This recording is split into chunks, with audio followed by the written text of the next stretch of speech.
تبسم aunty کو اغوا کرنا ہوگا، اس کے علاوہ ہمارے پاس کوئی چارہ کار نہیں ہے۔ اگر جگو دادا کی دی ہوئی مہلت ختم ہو گئی تو ہم تینوں بڑی بری طرح سے پھنس جائیں گے، اور اگر ہم تینوں پھنس گئے تو پھر ہم لوگوں کی اگلی زندگی کا کیا ہوگا یہ ہم خود بھی گارنٹی نہیں لے سکتے۔ کامران، عرفان اور انجم تینوں بیٹھ کر کے اسی موضوع پر بات کر رہے تھے، اور انہیں ایک ہی راستہ نظر آ رہا تھا کہ اگر وہ تبسم آنٹی کو اغوا کریں تو ظاہری بات ہے کہ ان کے پاس سے 10 لاکھ روپے کی رقم آسانی سے مل سکتی تھی۔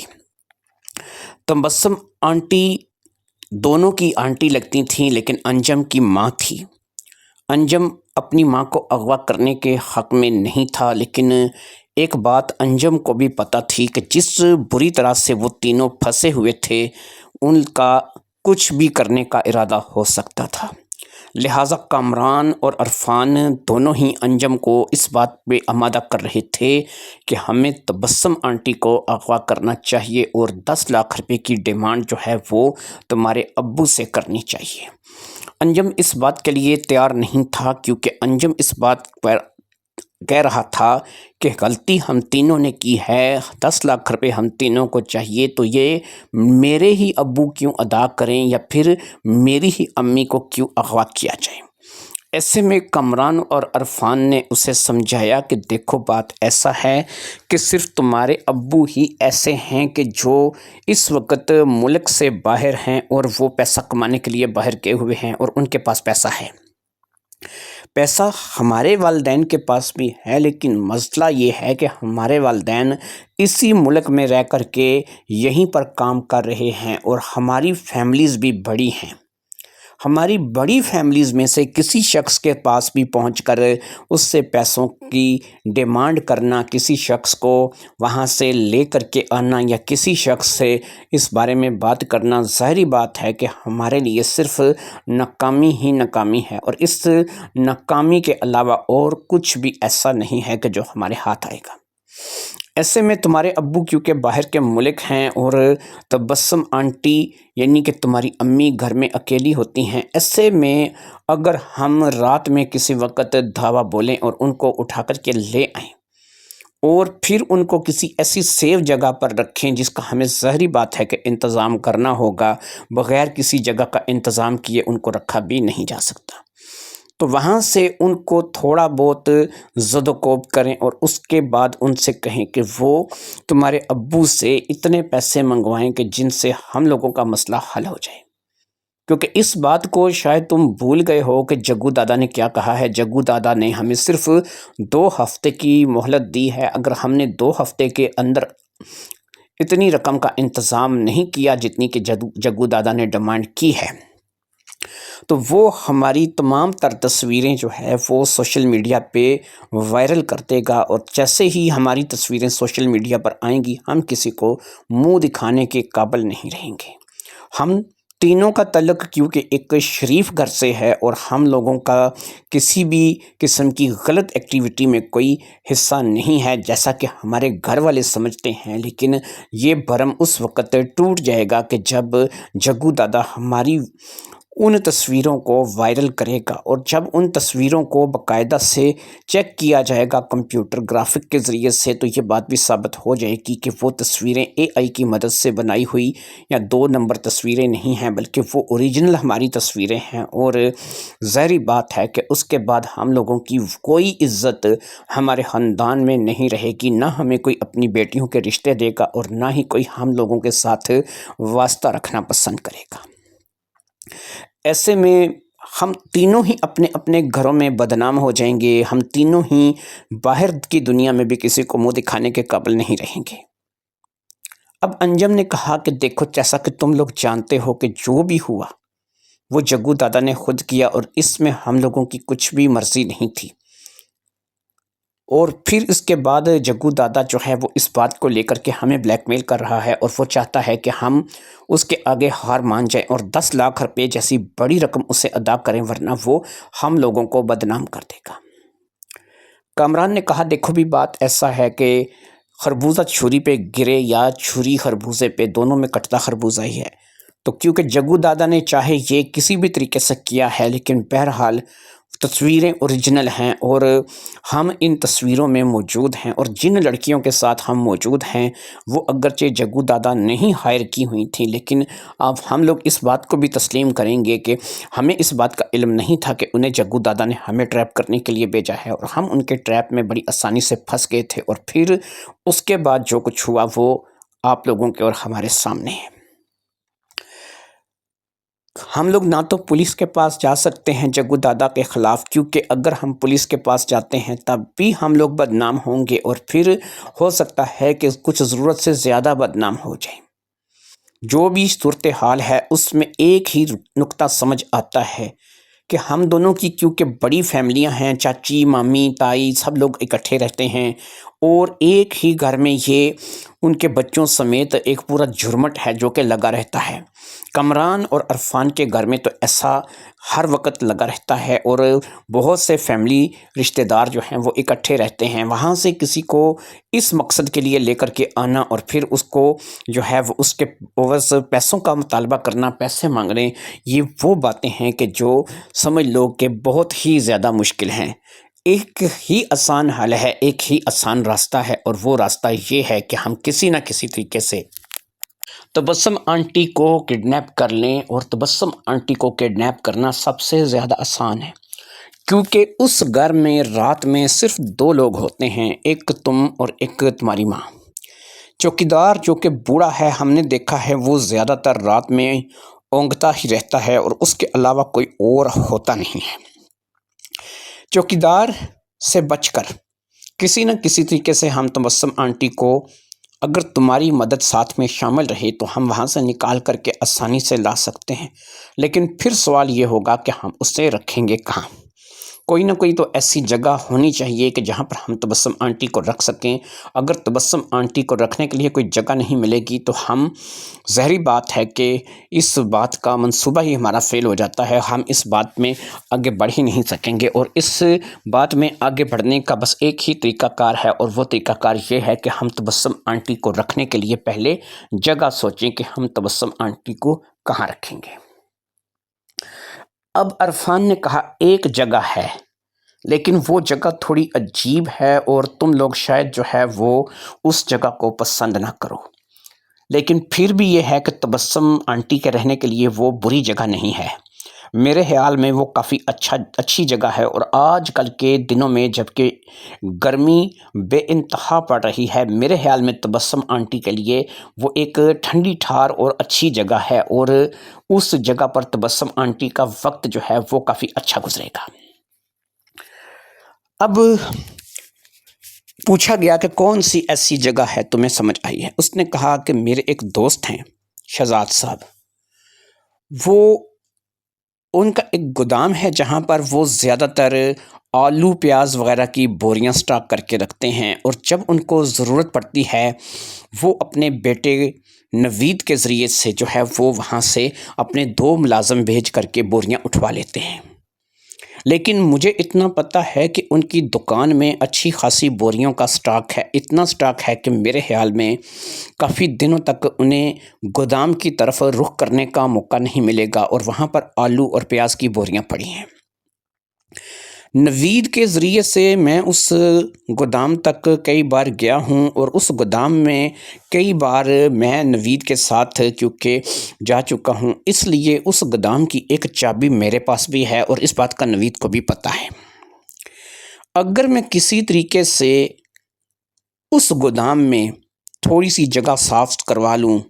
ایک پنکھے کا انتظام کر لوں، اور باقاعدہ جو ہے وہاں پہ ایک بستر شستر لگوا لوں،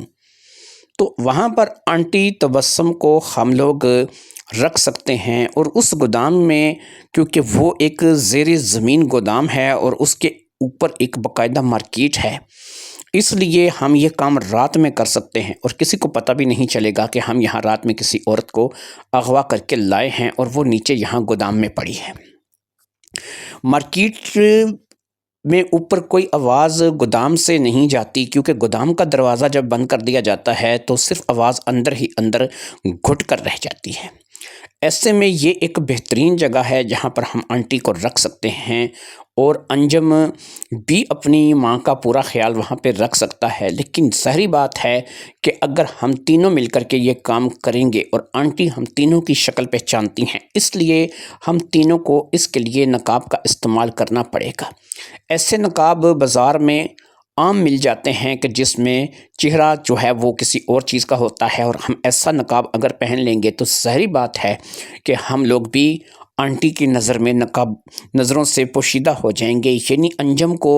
اور مجھے اور تمہیں وہ پہچان نہیں سکیں گی۔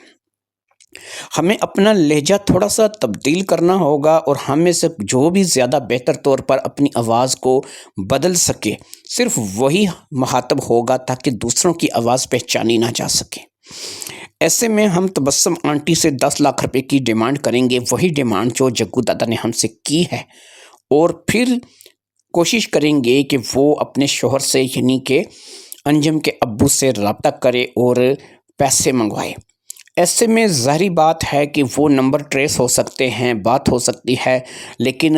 ظاہری بات ہے کہ کوشش ہم لوگوں کو یہی کرنی ہوگی کہ کسی طریقے سے ہمارے نمبر ٹریس نہ ہوں اور پولیس کا چکر جو ہے وہ نہ پڑے، کیونکہ اگر پولیس اس چکر میں انوالو ہو گئی تو ہم لوگوں پر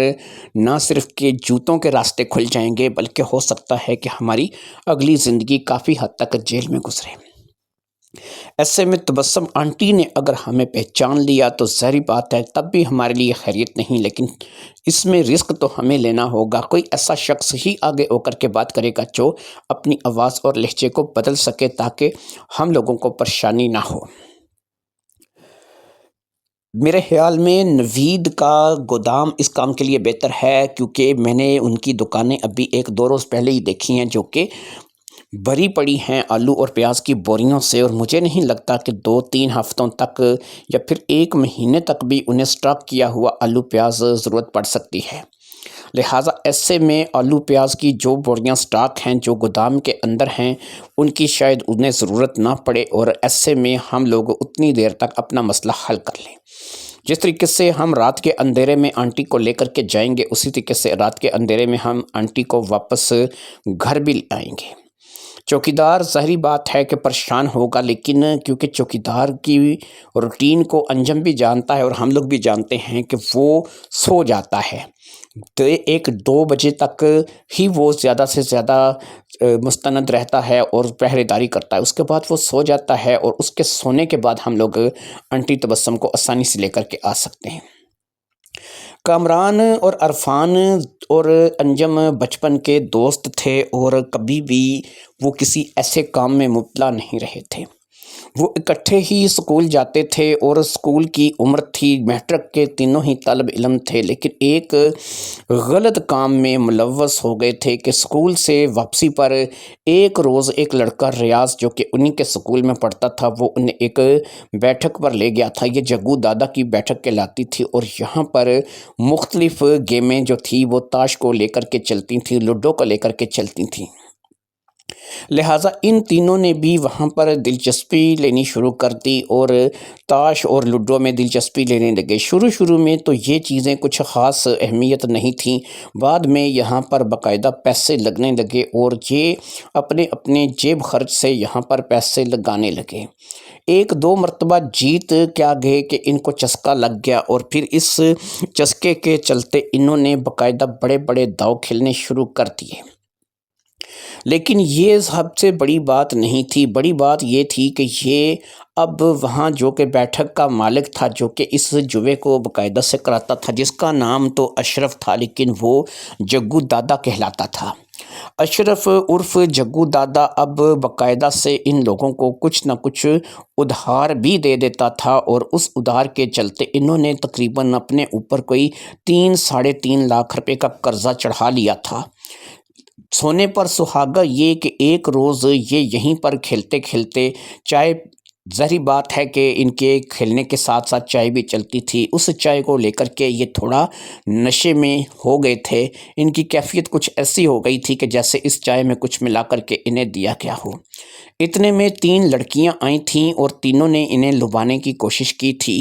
یہ اس نشے کے عالم میں ان تینوں لڑکیوں کی طرف نہ صرف کہ متوجہ ہو گئے تھے بلکہ انہوں نے ان کے ساتھ کچھ رنگ رلیاں بھی منا لی تھیں، جس کا باقاعدہ پروف ان کے ہوش میں آنے کے بعد اشرف عرف جگو دادا نے انہیں بتایا تھا،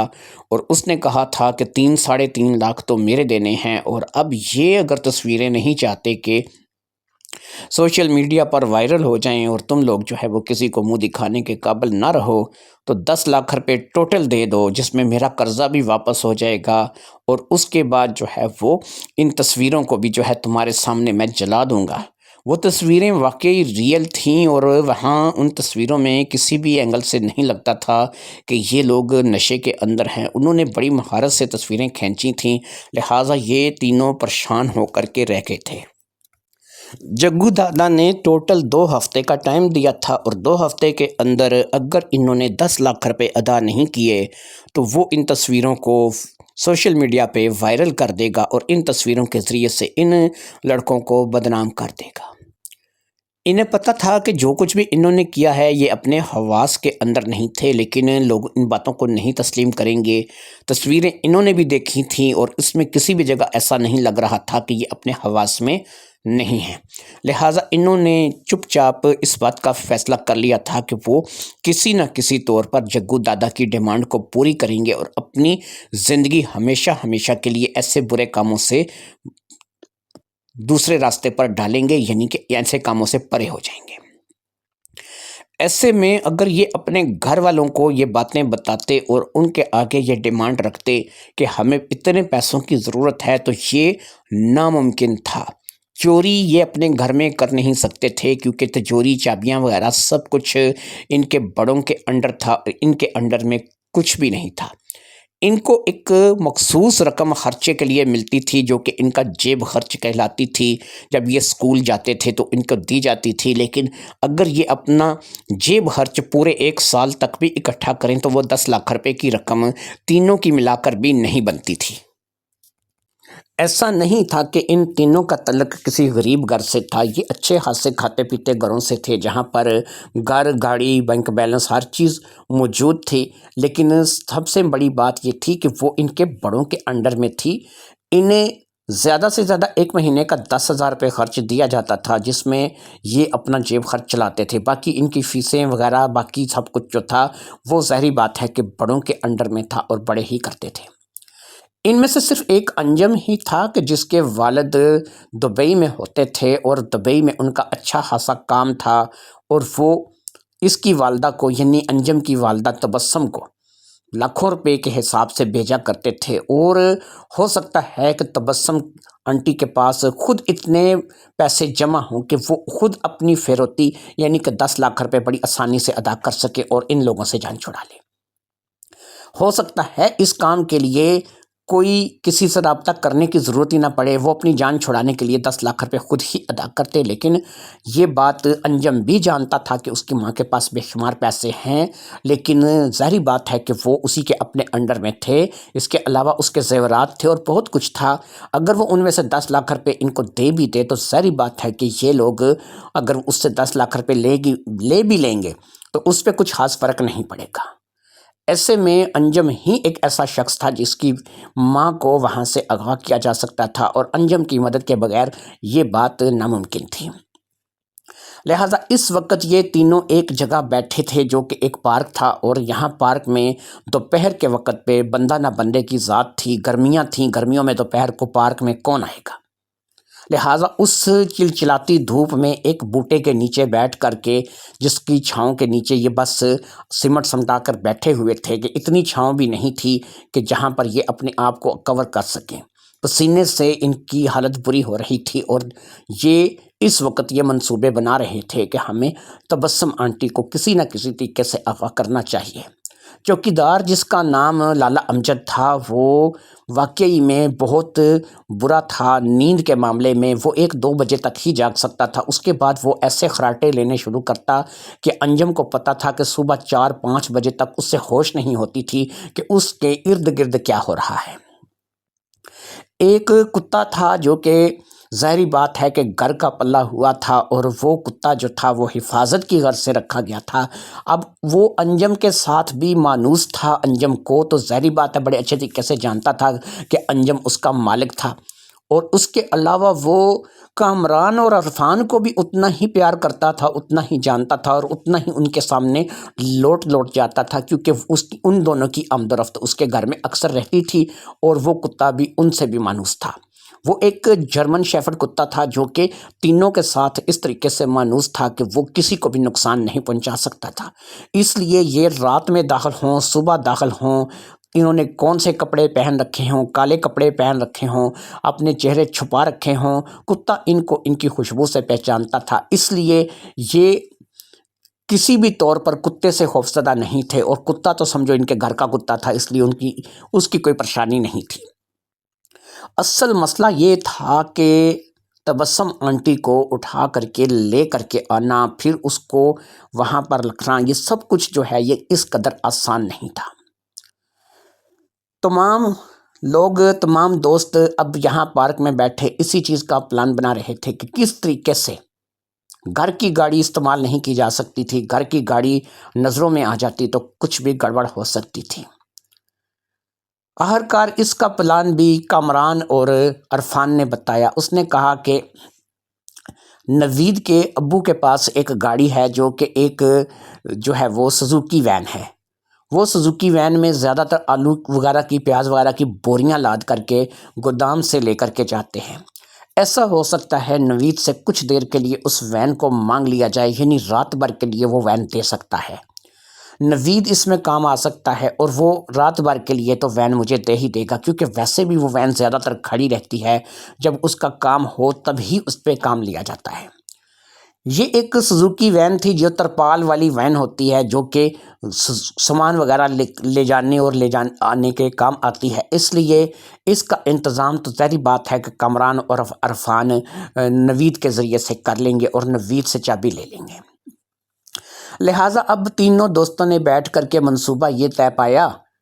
کہ رات کے 2 سے 3 بجے کے درمیان جب چوکیدار لالا امجد سو جائے گا، اس وقت اس وین کو جو ہے وہ وہاں پر لے جا کر کے کھڑا کیا جائے گا۔ امجد لالا کے سو جانے کے بعد یہ وین جو ہے وہ کوٹھی کے گیٹ کے بالکل پاس کھڑی کی جائے گی، یہ سزوکی وین۔ اس کے بعد یہ ہوگا کہ ہم لوگ اس بات کا انتظار کریں گے کہ انجم جو ہے وہ اندر سے دروازہ اوپن کرے۔ جیسے ہی انجم دروازہ کھولے گا، ظاہری بات ہے چوکیدار سو رہا ہوگا، ہم دونوں انجم کے ساتھ گھر کے اندر داخل ہوں گے، اور آنٹی کو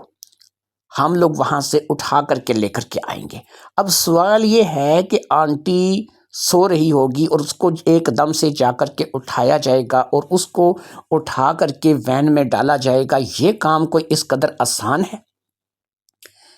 آنٹی کو بے ہوش کیے بغیر تو یہ کام کیا نہیں جا سکتا، اور سوال یہ ہے کہ آنٹی کو بے ہوش کیسے کریں گے، یا آنٹی کو بے ہوش کرے گا کون؟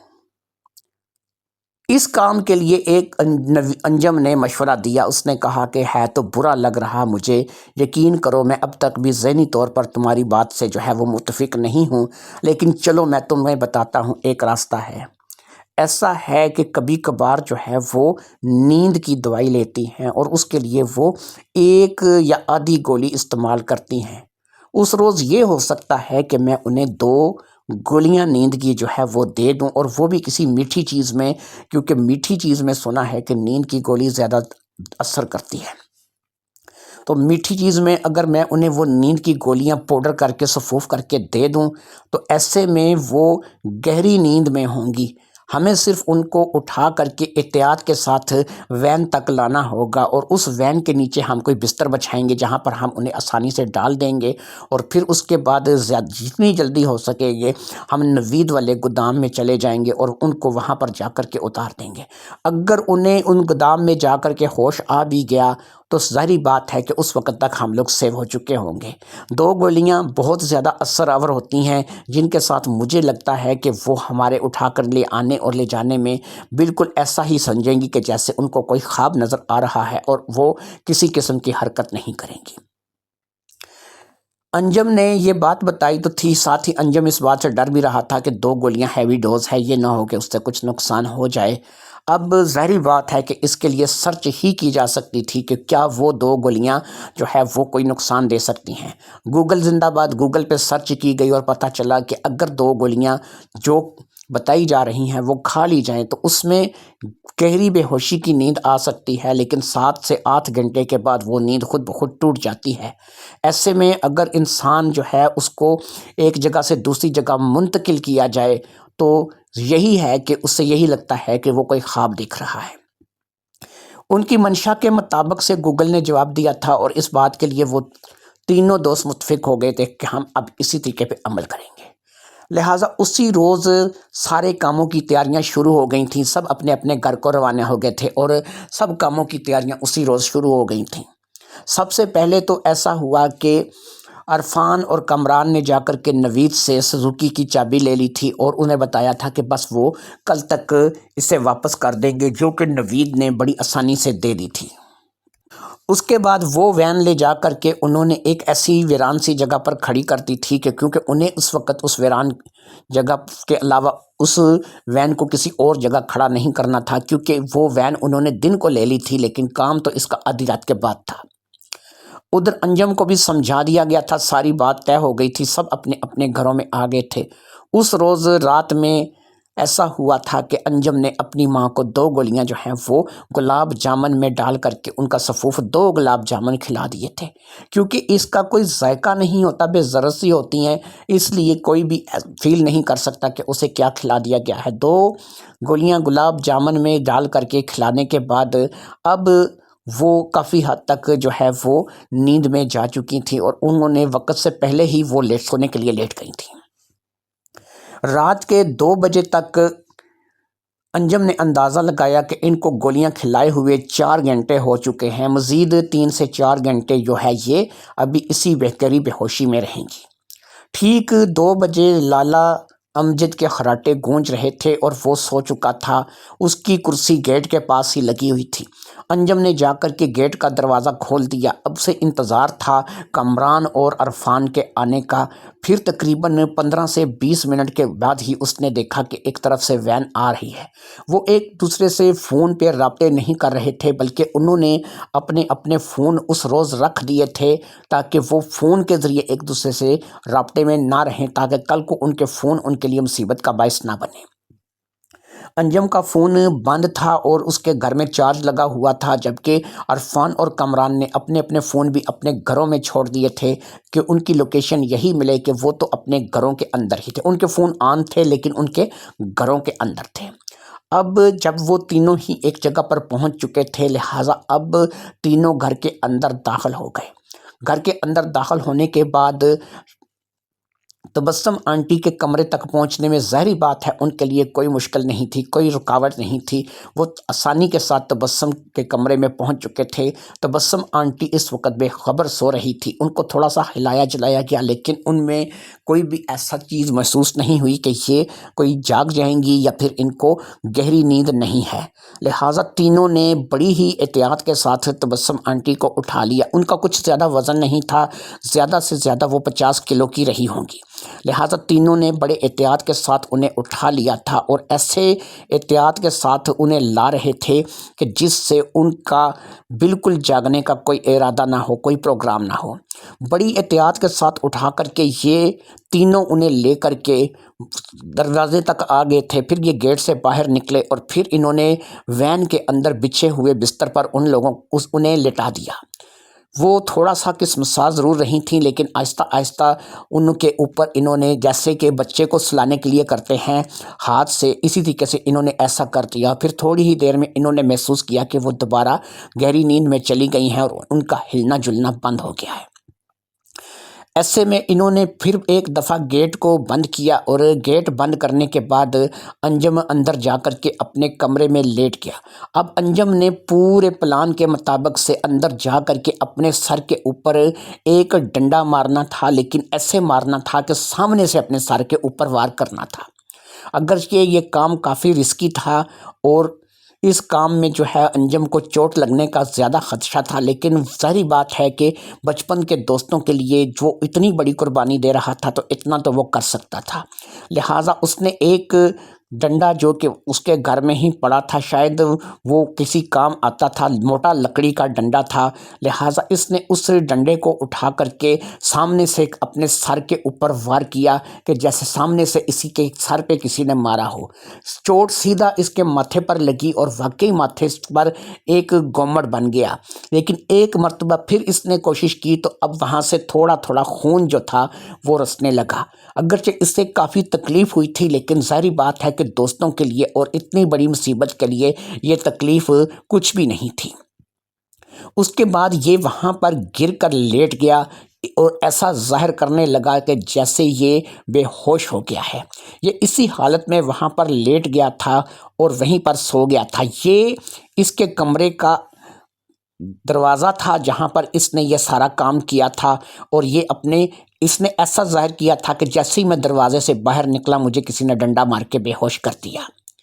اندر کمرے کا تیز پنکھا چل رہا تھا جس کی ہوا اسے تھوڑی تھوڑی لگ رہی تھی، جس کی وجہ سے کمرے کا دروازہ بھی کھلا ہوا تھا، لہٰذا اسے بہت زیادہ گرمی محسوس نہیں ہو رہی تھی، ورنہ یہ گرمی اور مچھر اور رات میں اگر پنکھے کی سہولت بھی نہ ہوتی تو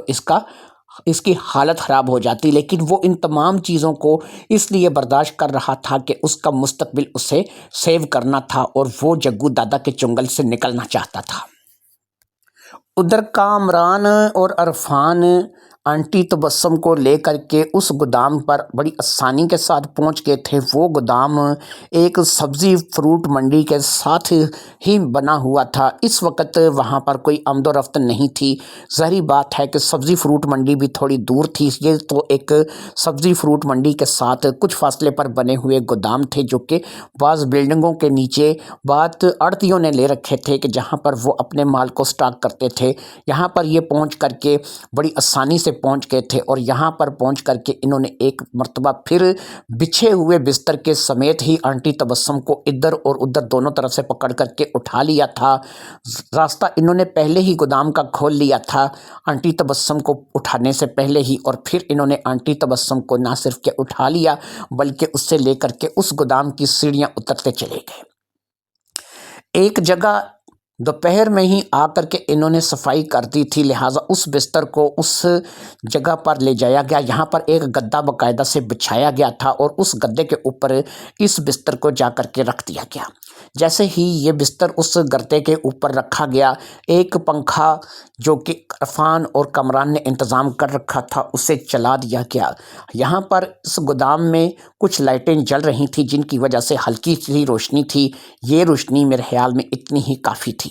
اب تک انہوں نے اپنے چہرے نہیں چھپائے تھے، تینوں ہی اپنے اوریجنل چہروں کے ساتھ کام کر رہے تھے۔ انجم جانتا تھا کہ اس کی کوٹھی کے باہر کوئی بھی سی سی ٹی وی کیمرہ نہیں لگا ہوا ہے، اور سی سی ٹی وی کیمرے صرف مارکیٹوں میں لگے ہوئے ہیں، اس لیے اس سے اپنے چہرے کا اور اپنے دوستوں کے چہرے کا کوئی خطرہ نہیں تھا۔ اس لیے اس نے بتایا تھا کہ ہم لوگوں کو فی الحال نقاب کرنے کی ضرورت نہیں ہے، نقاب ہم اسی وقت کریں گے کہ جب ہم آنٹی کے یا پھر میری ماں کے سامنے آئیں گے۔ لہٰذا وہاں پر آنٹی تبسم کو لٹا دینے کے بعد، وہاں پر پنکھا چلا دینے کے بعد، ہر طرف سے مطمئن ہو جانے کے بعد انہوں نے اب ایک کام کیا تھا کہ آنٹی تبسم کو اب باندھنا تھا، اور اس طریقے سے باندھنا تھا کہ وہ یہاں سے ہل نہ سکیں۔ یہاں پر انہوں نے ایک انتظام کر رکھا تھا، اور وہ انتظام بڑا ہی زبردست تھا۔ یہ انتظام انہوں نے پہلے نہیں کیا تھا بلکہ یہ یہاں پہ پہلے سے موجود تھا۔ یہاں پہ کچھ زنجیریں پڑی تھیں، اور وہ زنجیریں یہاں پر یہ گودام کے اندر مختلف کاموں کے لیے استعمال ہوتی تھیں۔ ان زنجیروں کو باقاعدہ اب انہوں نے اپنے فائدے کے لیے استعمال کرنے کا سوچا تھا، اور ان زنجیروں کی مدد سے انہوں نے نہ صرف کہ آنٹی تبسم کے دونوں پاؤں کو جکڑ دیا تھا بلکہ انہوں نے ان کا ایک ہاتھ بھی باندھ کر کے اس کو ایک لوہے کے بہت بڑے راڈ کے ساتھ کلپ کر دیا تھا، یعنی کہ وہ ہاتھ لوہے کے راڈ کے ساتھ بندھا ہوا تھا، اور ٹانگیں جو تھی وہ دونوں ان کو سنگل کی مدد سے باندھ دیا گیا تھا۔ 2 سے 3 گھنٹے ابھی شاید باقی تھے کہ ان کو مکمل طور پر اپنے حواس میں واپس آنے پہ، اور ظاہری بات ہے کہ اس کے بعد بھی ہو سکتا ہے کہ وہ سوئی ہوئی رہتی۔ ایسے میں اب ارادہ یہی تھا کہ ہم لوگوں کو یہاں سے روانہ ہو جانا چاہیے۔ وہ دونوں وہاں سے روانہ ہوئے، انہوں نے گودام کا دروازہ بند کر دیا اور دروازہ اچھے طریقے سے لاک کرنے کے بعد اب وہ وہاں سے اس وین کو لے کر کے چلے گئے۔ وین انہوں نے وہاں پر کھڑی کر دی جہاں پر نوید اکثر کھڑی کیا کرتا تھا، لہٰذا اب وین وہاں پر کھڑی کر دی تھی اور نوید کو اتنی رات کے ظاہری بات ہے چابیاں واپس نہیں کی جا سکتی تھیں، صبح ہی نوید کو چابیاں واپس کی جا سکتی تھیں۔ وین کھڑی کر کے لاک کرنے کے بعد وہ دونوں اپنے گھر آ گئے۔ ظاہری بات ہے کہ انہیں اپنے اپنے گھر جا کر کے سونا تھا۔ اچھا، گھر کے لوگوں کو ان کی زیادہ فکر نہیں ہوتی تھی کہ وہ کس وقت آتے ہیں کس وقت جاتے ہیں، کیونکہ وہ نوجوان لڑکے تھے، زیادہ تر وہ تینوں دوست بھی تھے تو اپنی راتیں زیادہ تر وہ باہر گزار لیتے تھے۔ کبھی کبھار وہ جو ہے وہ ایک دوسرے کے گھر بھی سو جایا کرتے تھے، اس لیے ان کے والدین کو زیادہ پریشانی نہیں ہوتی تھی۔ اس روز بھی جب وہ اپنے گھر پہنچے تو 4 بجے کا ٹائم ہو رہا تھا۔ وہ اپنے اپنے کمروں میں گھسے اور گھس کر کے سو گئے۔ ان کے پاس اپنے گھر پہنچنے کے بڑے راستے تھے، یعنی انہوں نے اپنی کوٹھی کی پچھلی دیواروں کو پھلانگ کر کے اپنے گھر جانا مناسب سمجھا تھا، نہ کہ گیٹ کے راستے، تاکہ کسی کو خبردار کریں۔ وہ کتا جو کہ انجم کے گھر میں تھا وہ تو اس ساری واردات میں آیا ہی نہیں تھا، وہ تو اپنی جگہ بیٹھا رہا تھا، وہ تو صرف دیکھتا رہا تھا کہ کیا ہو رہا ہے، اس لیے اس نے تو کوئی ساری ایکٹیویٹی میں حصہ ہی نہیں لیا تھا، اس لیے اس کا ذکر بھی نہیں آیا تھا۔ وہ جرمن شیفرڈ کیونکہ ان کے ساتھ ہلا ہوا تھا، اس لیے انہیں اس کی کوئی پریشانی نہیں تھی۔ یہ اپنے اپنے گھر آ کر کے 4 بجے لیٹ گئے تھے اور پھر اس کے بعد یہ اپنی گہری نیند سو گئے۔ اگلی صبح تینوں بیدار ہوئے کیونکہ تینوں نے ہی اپنے وقت پہ جلدی اٹھنا تھا۔ بیدار کیا ہونا تھا، انجم تو بیدار ہی تھا، وہ رات کو بھی نہیں سو پایا تھا، وہ تو ابھی بھی بیدار تھا۔ اسے تو بس اس چیز کا انتظار تھا کہ کوئی آ کر کے اسے اٹھائے، اور وہ ابھی تک اسی حالت میں بے ہوشی کا ناٹک کر رہا تھا۔ اسے آ کر کے اٹھانے والا کوئی اور نہیں تھا، اسے آ کر کے لالے امجد نے اٹھایا تھا۔ لالا امجد جب جاگا تھا تو اس نے دیکھا تھا کہ اپنے دروازے کے پاس انجم جو ہے وہ اس حالت میں پڑا تھا۔ لالا امجد اس بات کو لے کر کے پریشان ہو گیا تھا، اس نے آ کر کے باقاعدہ اس کے منہ پر پانی کے چھینٹے مارے تھے، جس کو لے کر کے یہ جاگ پڑا تھا۔ ظاہری بات ہے یہ ویسے بھی جاگنے کے بہانے ڈھونڈ رہا تھا، اس لیے یہ جاگ پڑا تھا۔ یہ اٹھ کر کے بیٹھ گیا اور اس نے لالا امجد کو حواس باختہ نگاہوں سے دیکھا۔ لالا امجد نے پوچھا کہ اوئے تمہیں کیا ہوا ہے، تم اس حالت میں ادھر کدھر پڑے ہو؟ اس نے کہا لالا آپ کو نہیں پتہ، رات کو چور آئے تھے اور انہوں نے میرے سر پہ ڈنڈا مار کے مجھے بے ہوش کیا، مجھے نہیں پتہ وہ کیا لے گئے ہیں، یہاں پر کیا ہے کیا نہیں ہے، اٹھو جلدی سے دیکھتے ہیں۔ یہ لالا امجد کا سہارا لے کر کے اٹھا۔ انجم پوری طرح سے اپنے آپ کو ایک لاغر کمزور ظاہر کرنے کی کوشش کر رہا تھا۔ پھر گھر کو دیکھنا شروع کیا گیا اور جب گھر کو اچھی طرح سے دیکھ لیا گیا تو پتہ چلا کہ گھر میں سے کوئی چیز بھی غائب نہیں ہے، لیکن صرف تبسم کے علاوہ۔ مالکن غائب تھی اور اس بات کا لالا امجد جو ہے وہ بڑا افسوس کر رہا تھا۔ ظاہری بات ہے کہ اس وقت انجم بھی اس کے ساتھ کھڑا تھا، یعنی کہ ماں غائب ہے۔ اب اس نے لالے امجد کو کہا ہمیں جلدی سے جلدی ماں کو دیکھنا چاہیے، ادھر ادھر ڈھونڈنا چاہیے۔ لہٰذا انہوں نے اس کوٹھی کا چپا چپا چھان مارا، لیکن نہ تو تبسم کا کچھ پتہ چلنا تھا اور نہ ہی کچھ پتہ چلا۔ ایسے میں لالے امجد نے کہا کہ انجم ہو سکے تو ایسا کرو کہ پولیس کو فون کرو اور پولیس والوں کو کہو کہ وہ تمہاری ماں کا پتہ لگائیں۔ انجم نے کہا نہیں لالا، جو لوگ گھر میں گھس کر کے ماں کو اٹھا کر کے لے کے جا سکتے ہیں وہ اسے کسی قسم کا نقصان بھی پہنچا سکتے ہیں۔ مجھے پولیس کو نہیں، فی الحال اپنے ان لوگوں کو، اپنے دوستوں کو یا ان کی فیملی کو اطلاع کرنی ہوگی، پھر ان کے ساتھ صلاح مشورہ کرنے کے بعد ہی میں کچھ قدم آگے بڑھا سکوں گا۔ لالا امجد نے کہا کہ تمہاری بات ٹھیک ہے، تم ایسا ہی کرو، واقعی تم ٹھیک کہا ہے کہ اگر وہ گھر میں گھس کر کے اسے اٹھا کر کے لے کے جا سکتے ہیں وہ اس کے ساتھ کچھ برا بھی کر سکتے ہیں۔ بہتر یہی ہے کہ تم پولیس کی فون مت کرو، تم اپنے دوستوں کو رابطہ کرو، ان کی فیملی سے رابطہ کرو۔ اب انجم گھر کے اندر گیا اور اس نے وہاں سے فون اٹھایا اور فون اٹھانے کے بعد اس نے اسے آن کیا۔ فون رات کا بند لگا ہوا تھا، اسی لیے اب وہ اس کی بیٹری مکمل چارج ہو چکی تھی۔ اس نے اپنے فون کو آن کیا اور پھر سب سے پہلے اس نے کامران اور عرفان کے گھر میں فون کھڑکا دیے۔ جیسے ہی کامران اور عرفان کے گھر میں فون گیا اور ان لوگوں کو پتہ چلا کہ رات میں تبسم کو اٹھا لیا گیا ہے اور چور تبسم کو لے گئے ہیں اور انجم اس وقت گھر میں اپنے چوکیدار کے ساتھ اکیلا ہے، وہ سب لوگ بھی اسی کے گھر کی طرف بھاگے۔ ظاہری بات ہے کہ عرفان اور کامران کو بھی اس بات کی اطلاع دے دی جائے گی اور وہ بھی اس طرف آئیں گے، لہٰذا وہ سب لوگ ہی تھوڑی دیر میں تقریباً آدھے گھنٹے کے اندر اندر سب لوگ ہی انجم کی کوٹھی میں پہنچ چکے تھے۔ کوٹھی پہ ایک ہنگامہ سا کھڑا ہو چکا تھا، تمام لوگ انجم کے گھر پہنچ چکے تھے اور عرفان اور کامران کی فیملی اور فیملی کے تمام لوگ بھی وہاں پر تقریباً پہنچ چکے تھے۔ عرفان کے امی ابو، کامران کے امی ابو یہ بھی وہاں پر پہنچ چکے تھے اور سب ہی انجم سے اس واردات کے بارے میں پوچھ رہے تھے۔ انجم کے سر پہ باقاعدہ زخم تھا جس کو اس نے بتایا کہ شاید اس کے سر پہ ڈنڈا مار کے اسے بے ہوش کیا گیا اور اس کی ماں کو وہ لوگ لے کر کے چلے گئے۔ لیکن ماں کہاں پر ہے، ماں کو کہاں پر لے کے گئے ہیں، اس کے بارے میں انجم کو کچھ بھی پتہ نہیں ہے۔ کامران اور عرفان بھی من ہی من خوش تھے کہ چلو ہم اپنے مقصد میں کامیاب ہو چکے ہیں۔ اسی طریقے سے کافی دیر تک وہ لوگ وہاں پر رہیں اور باہمی مشورے کے بعد یہ طے پایا کہ پولیس کو اطلاع فی الحال نہ کی جائے۔ ان لوگوں کی طرف سے کوئی فون اگر آئے یا پھر کوئی فروختی کی رقم کی مانگ ہو یا اس قسم کا کوئی تقاضا ہو تو اس کو پورا کر دیا جائے، یہی بہتر ہے، نہ کہ ہم لوگ جو ہے وہ پولیس کے جھمیلے میں پڑیں۔ اگر پولیس کے جھمیلے میں پڑیں گے تو معاملات زیادہ بگڑ سکتے ہیں اور تبسم کو نقصان بھی پہنچ سکتا ہے۔ لہٰذا تینوں نے اس بات پہ متفقہ رائے کا اظہار کیا تھا۔ انجم بھی یہی چاہتا تھا کہ پولیس کو اطلاع نہ ہو اور یہ دو فیملیاں بھی اسی بات پہ غور کر رہی تھیں کہ پولیس کو اس بارے میں اطلاع نہ دی جائے تو زیادہ بہتر ہے۔ لہٰذا ان کے پلان کے مطابق ہی ساری بات ہو رہی تھی۔ انجم چاہتا تو وہ اپنے گھر کی تجوری کو کھولنے کی کوشش کر سکتا تھا، لیکن یہ تجوری کوڈ سے کھلتی تھی اور کوڈ صرف اس کی ماں کو پتہ تھا۔ اگر اسے اس کوڈ کا پتہ ہوتا تو وہ کب کا یہاں سے 10 لاکھ روپے کی رقم نکال کے لے جاتا اور شاید اس کی ماں کو پتہ بھی نہ چلتا، لیکن یہ کوڈ صرف اس کی ماں جانتی تھی اور ماں کے علاوہ اس کوڈ کو کوئی کھول نہیں سکتا تھا۔ اور ماں کا ایک اور مسئلہ تھا، وہ ہر روز نیا کوڈ لگاتی تھی اور پرانے کوڈ کو تبدیل کر دیتی تھی۔ کئی بار اس نے اس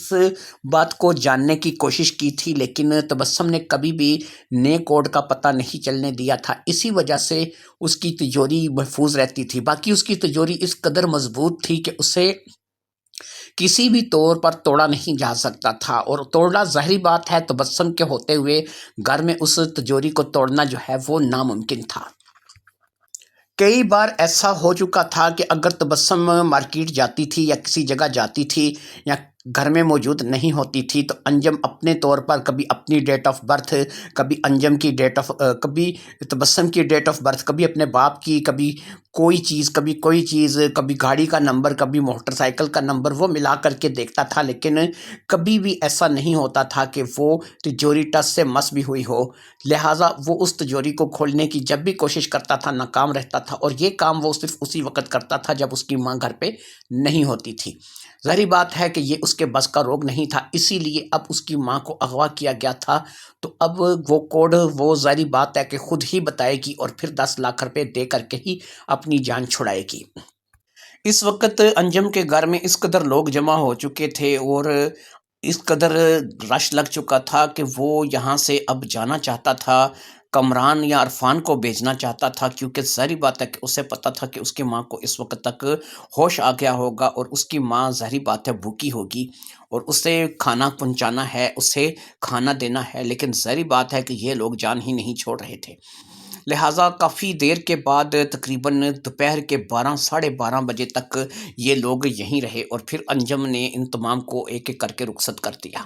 باقی اس نے کامران اور عرفان کو اپنے پاس روک لیا تھا، جو کہ اس کی فیملی نے بڑے آسانی سے ان کو رکنے کا کہہ دیا تھا، کیونکہ ظاہری بات ہے کہ دوست ہی دوست کے مشکل وقت میں کام آتے ہیں۔ ان لوگوں کے چلے جانے کے بعد لالا امجد کو بھی رخصت کر دیا گیا تھا، کیونکہ اس کی ڈیوٹی صرف رات میں ہی ہوتی تھی۔ لالا امجد بھی چلا گیا تھا، اب کوٹھی کو صرف لاک کرنا تھا اور ان تینوں نے نکلنا تھا۔ اب راستے میں ہی ان تینوں نے اپنے اپنے مکھوٹے بدل لیے تھے اور اپنے چہرے کے لیے انہوں نے ایک ایک مکھوٹا پسند کر لیا تھا، لیکن ظاہری بات ہے کہ ابھی انہوں نے اپنے چہرے پر چڑھایا نہیں تھا۔ قریب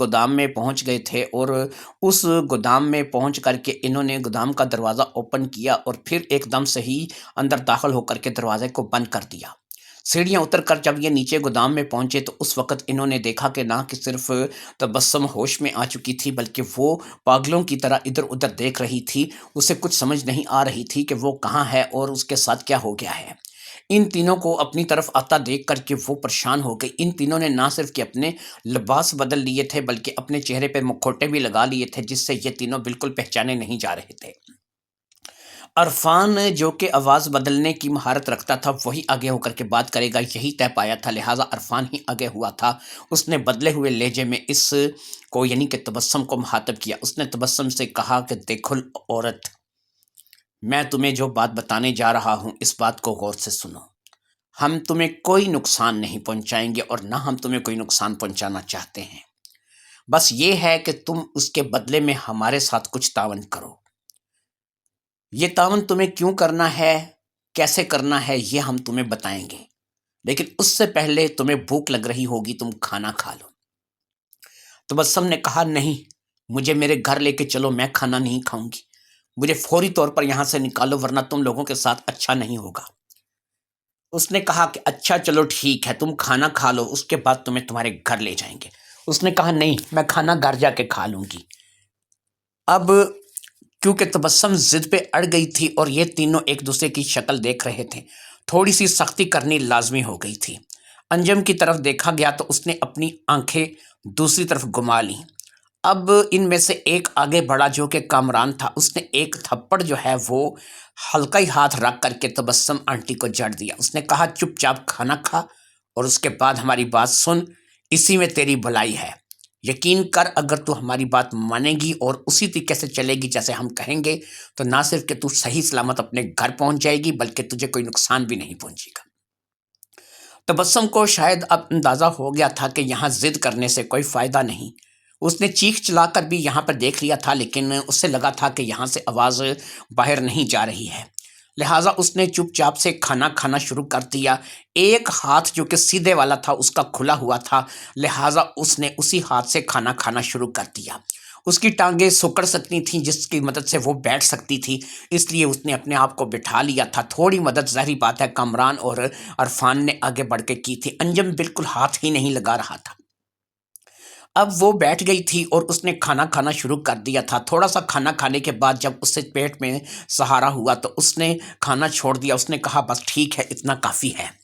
اب تم لوگ مجھے میرے گھر چھوڑاؤ تو یہ تم لوگوں کی مہربانی ہوگی، اور مجھے بتاؤ کہ تم لوگ مجھے یہاں پر کیوں لے کر کے آئے ہو، میں یہاں پر کیسے آ گئی ہوں، میں تو اچھی بلی اپنے گھر میں سوئی تھی، پھر میں یہاں کیسے آ گئی ہوں۔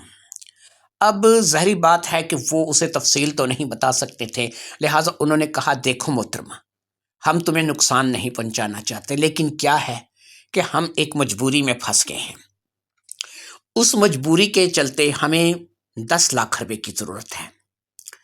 میں جانتا ہوں یہ اتنی بڑی رقم نہیں ہے کہ تم ادا نہ کر سکو۔ اگر تم ہمیں اپنی تجوری کا پاسورڈ بتا دو، جیسا کہ ہمیں پتا ہے کہ تمہارے گھر میں ایک تجوری ہے اور اس کا ایک پاسورڈ ہے، ہم یہ وعدہ کرتے ہیں کہ ہم بڑے شریف چور ہیں، ہم صرف 10 لاکھ روپے ہی نکالیں گے، اس کے علاوہ تمہارا کوئی پیسہ یا گہنا ہم اسے ہاتھ نہیں لگائیں گے۔ 10 لاکھ روپے کی رقم ہم لوگوں کو ضرورت ہے، اس 10 لاکھ کے علاوہ ہم کچھ بھی وہاں سے نہیں چھیڑیں گے۔ ہم بس وہاں جائیں گے، اس کوڈ کو ملائیں گے، 10 لاکھ روپے نکالیں گے، لے کر کے آئیں گے، اس کے بعد رات ڈھلنے تک تمہیں انتظار کرنا ہوگا، پھر ہم گاڑی لائیں گے، تمہیں گاڑی میں ڈال کر کے لے جائیں گے اور تمہیں تمہارے گھر چھوڑ دیں گے۔ بس اتنا سا کام ہے، اس کام کے لیے اگر تم ہمیں 10 لاکھ روپے ادا کر دو تو تم صحیح سلامت گھر پہنچ جاؤ گی، اور اگر تم 10 لاکھ روپے ادا نہیں کرتی ہو تو پھر مجبوری ہے کہ جب تک تم پیسے ادا نہیں کرو گی تمہیں ہمیں یہیں پر مہمان بنا کر کے رکھنا ہوگا، یہیں پہ تمہیں اسی جگہ رہنا ہوگا۔ اتنی بات کر کے عرفان پیچھے ہٹا تو ظاہری بات ہے کامران اور انجم بھی اب اس کے ساتھ کھڑے تھے، تینوں ہی ایک لائن میں کھڑے تھے۔ اب تبسم اس بات کو سوچ رہی تھی کہ یہ کون ہے، اسے یہاں پر کیوں لے کر کے آئے ہیں، وہ کیا چاہتے ہیں۔ 10 لاکھ روپے کی رقم اتنی بڑی رقم نہیں تھی کہ جسے تبسم ادا نہ کر سکتی، لہٰذا تبسم نے سوچا کہ ان لوگوں کو 10 لاکھ روپے کی ضرورت ہے، لیکن اس بات کی کیا گارنٹی ہے کہ یہ 10 لاکھ روپے ہی نکالیں گے، جیسا کہ انہوں نے کہا کہ ہم نہ کوئی اور زیور گہنا چھیڑیں گے، نہ ہی اور پیسے لیں گے، صرف 10 لاکھ روپے کی رقم ادا کرنی ہوگی۔ تبسم ان لوگوں پر اعتبار نہیں کر سکتی تھی، اسے پتا تھا کہ جو اس کی تجوری ہے اس میں کم سے کم 1.5 کروڑ روپے کی مالیت کے رقم پڑی ہے، اور کم از کم اتنے ہی اس کے اوپر زیورات ہیں کہ کم سے کم وہ 50 سے 60 لاکھ روپے کے زیورات ہیں جو کہ اس میں پڑے ہیں۔ یعنی اگر ان لوگوں نے تجوری مکمل طور پر صاف کر دی تو 2 کروڑ روپے کا نقصان ایک دم سے وہ برداشت نہیں کر سکے گی۔ وہ ان لوگوں پر بھروسہ نہیں کر سکتی تھی، یہ لوگ اپنی طرف سے یہی کہہ رہے تھے کہ صرف 10 لاکھ روپے ہی لیں گے، لیکن پیسہ دے کر کے کسی کی بھی نیت بدل سکتی ہے، لہٰذا وہ ان لوگوں پر اعتماد نہیں کر سکتی تھی۔ اس نے انکار کر دیا، اس نے کہا کہ نہیں، میں تمہیں کبھی بھی تجوری کا کوڈ نہیں بتاؤں گی، تم لوگ یہاں سے چلے جاؤ اور مجھے بھی جانے دو، مجھے میرے گھر جانے دو، باقی یہ ہے کہ تم لوگ جو کر چکے ہو میں وعدہ کرتی ہوں تم میرے گھر مجھے صحیح سلامت پہنچا دو، میں تم لوگوں کی کہیں شکایت نہیں کروں گی اور تم لوگ جو ہے وہ خیر خیریت سے رہو گے۔ اب عرفان جو کہ اپنی آواز اور لہجہ بدل رہا تھا وہ مسکرایا، اس نے کہا کہ تم ہمیں بیوقوف سمجھتی ہو، تم جانتی نہیں ہو کہ ہم تمہیں یہاں سے اگر چھوڑ دیں گے تو تب بھی تم ہمارے لیے خطرناک ہو سکتی ہو، اس لیے بہتر یہی ہے کہ ہم تمہیں سوچنے کے لیے وقت دیتے ہیں، اور یہ بھی یاد رکھو کہ اگر تمہارے من میں یہ بات چل رہی ہے کہ ہم تمہاری ساری تجوری کو خالی کر دیں گے تو یہ بات غلط ہے، ہمیں جتنے پیسوں کی ضرورت ہے ہمیں اتنے ہی چاہیے، ہم 10 لاکھ روپے سے اوپر 1 روپیہ بھی نہیں لیں گے، ہم تمہیں سوچنے کے لیے مہلت دیتے ہیں، رات کو ہم پھر آئیں گے اور تمہیں کھانا دے کے چلے جائیں گے، اور اس کے بعد جو ہے وہ ہم صبح تمہارا ناشتہ لے کر کے آئیں گے، کھانا پینا تمہیں ملتا رہے گا، بس تمہیں یہاں پر آزادی نہیں ملے گی۔ یہ کہہ کر کے وہ تینوں وہاں سے رخصت ہو گئے، اور ظاہری بات ہے کہ انہوں نے تبسم کو اس کے حال پر چھوڑ دیا تھا۔ تھوڑا کٹھور تو ان کو بننا تھا، اگر وہ تھوڑا کٹھور نہیں بنیں گے تو ظاہری بات ہے کہ وہ اپنے اس مقصد کے لیے کامیاب نہیں ہو سکیں گے، لہٰذا انہوں نے تھوڑا سا کٹھور بننے کا فیصلہ کیا تھا، اور اب وہ باقاعدہ طور پر اس بات کے اوپر جو ہے وہ ڈیپینڈ کر رہے تھے کہ جیسے ہی اب یہ اس بات کے لیے آمادہ ہوگی، ان لوگوں کا یہی پلان تھا کہ ہم 10 لاکھ روپے ہی نکالیں گے، اس سے زیادہ ہم پیسے نہیں لیں گے، وہی پیسے لیں گے جو ہم نے جگو دادا کو ادا کرنے ہیں، کیونکہ گھر تو اپنا ہی تھا نا، تجوری تو انجم کی ہی تھی۔ باقی یہ بات بھی کامران اور عرفان نے انجم کو کہی تھی کہ جو حصہ ہمارا بنے گا وہ ہمیں تمہیں پیسے تھوڑے تھوڑے کر کے ادا کریں گے، تاکہ تم یہ نہ کہو کہ یہ معاملات جو ہے وہ صرف تمہارے سر ہم نے ڈالے گے، یہ 10 لاکھ روپے 3 حصوں میں تقسیم ہوں گے اور ہم تینوں جو ہے وہ اس حصے کا برابر برابر ادا کریں گے، فی الحال تم ادا کر رہے ہو، بعد میں ہم دونوں مل کے اپنے حصے کی رقم تمہیں ادا کریں گے، تاکہ تم کل کو یہ نہ کہو کہ ہم نے تمہارے ساتھ ناانصافی کی ہے یا بے ایمانی کی ہے۔ وہ لوگ وہاں سے رخصت ہو کر کے آ گئے تھے، پھر اسی طریقے کے رات کو جو ہے تقریباً 9 ساڑھے 9 بجے صرف کامران گیا اور اس عورت کو یعنی کہ تبسم کو کھانا دے کے آ گیا۔ کامران کیونکہ بول نہیں سکتا تھا، اس نے صرف کھانا رکھا، اسے کھانے کا اشارہ کیا اور وہاں سے چلا آیا۔ اس دوران تبسم نے اسے اس بات کا اشارہ کیا کہ اسے واش روم استعمال کرنا ہے، چابی اس کے پاس موجود تھی، لیکن ظاہری بات ہے کہ وہ اس کا اتنا رسک نہیں لے سکتا تھا کہ وہ اسے واش روم لے کے جائے، لیکن اس نے سوچا کہ وہ ایک اچھا خاصا نوجوان تگڑا 17-18 سال کا لڑکا ہے،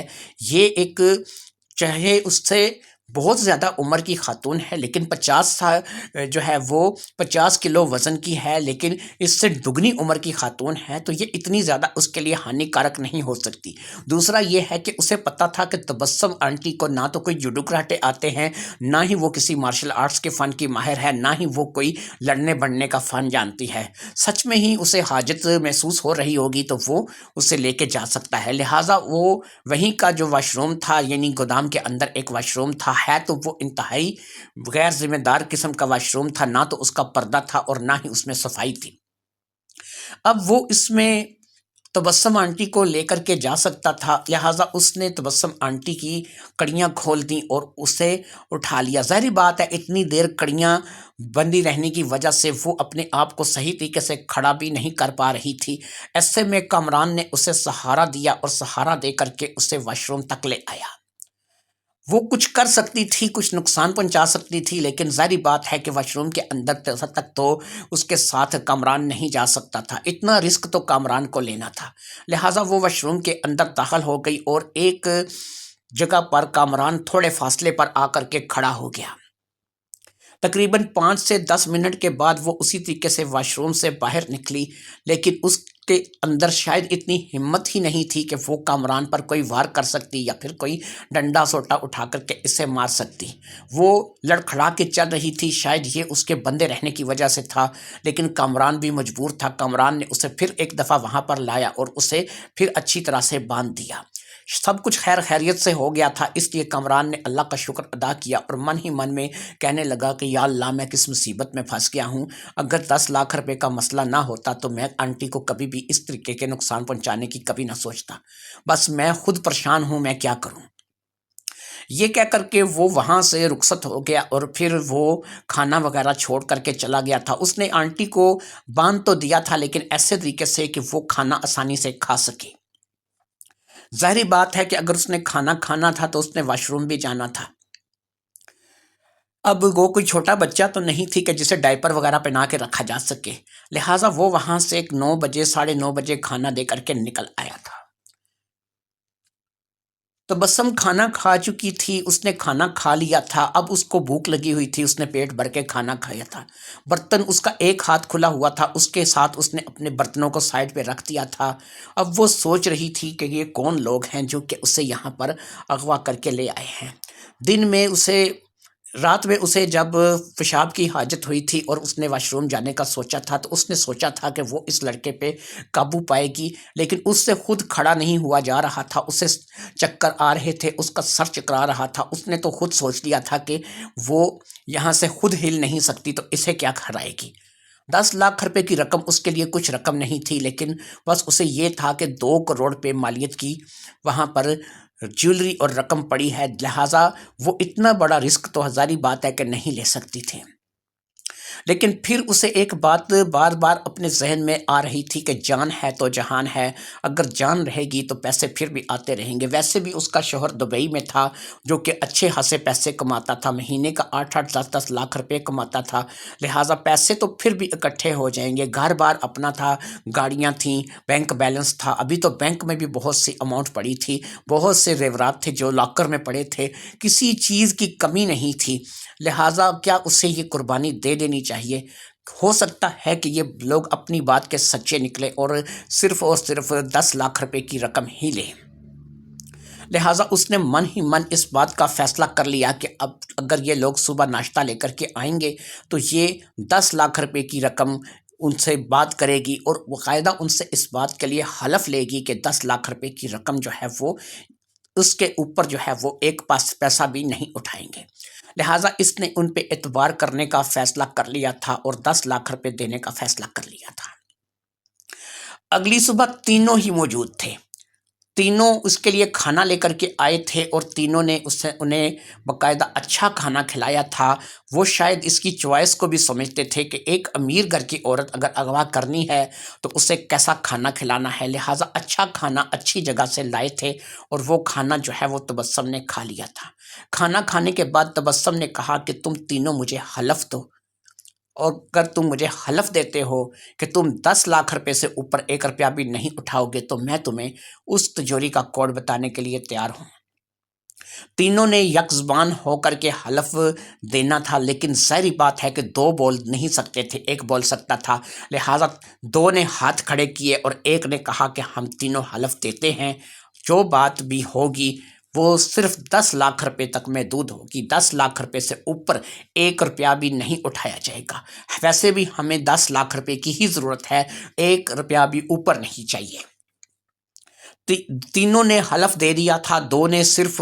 اپنے ہاتھ اٹھا کر کے اور ایک نے بول کر کے حلف دے دیا تھا۔ لہٰذا اب اس کا دل چاہ رہا تھا کہ یہ اب اچھا کریں یا برا کریں، جیسا بھی کریں ان کے لیے جو ہے وہ ظاہری بات ہے کہ مجھے جو ہے وہ اب ان کو کوڈ بتا دینا چاہیے۔ لہٰذا اس نے 4 ہندسوں کا کوڈ جو تھا وہ بتایا، اس سے کہا کہ ان 4 ہندسوں کو دبانے سے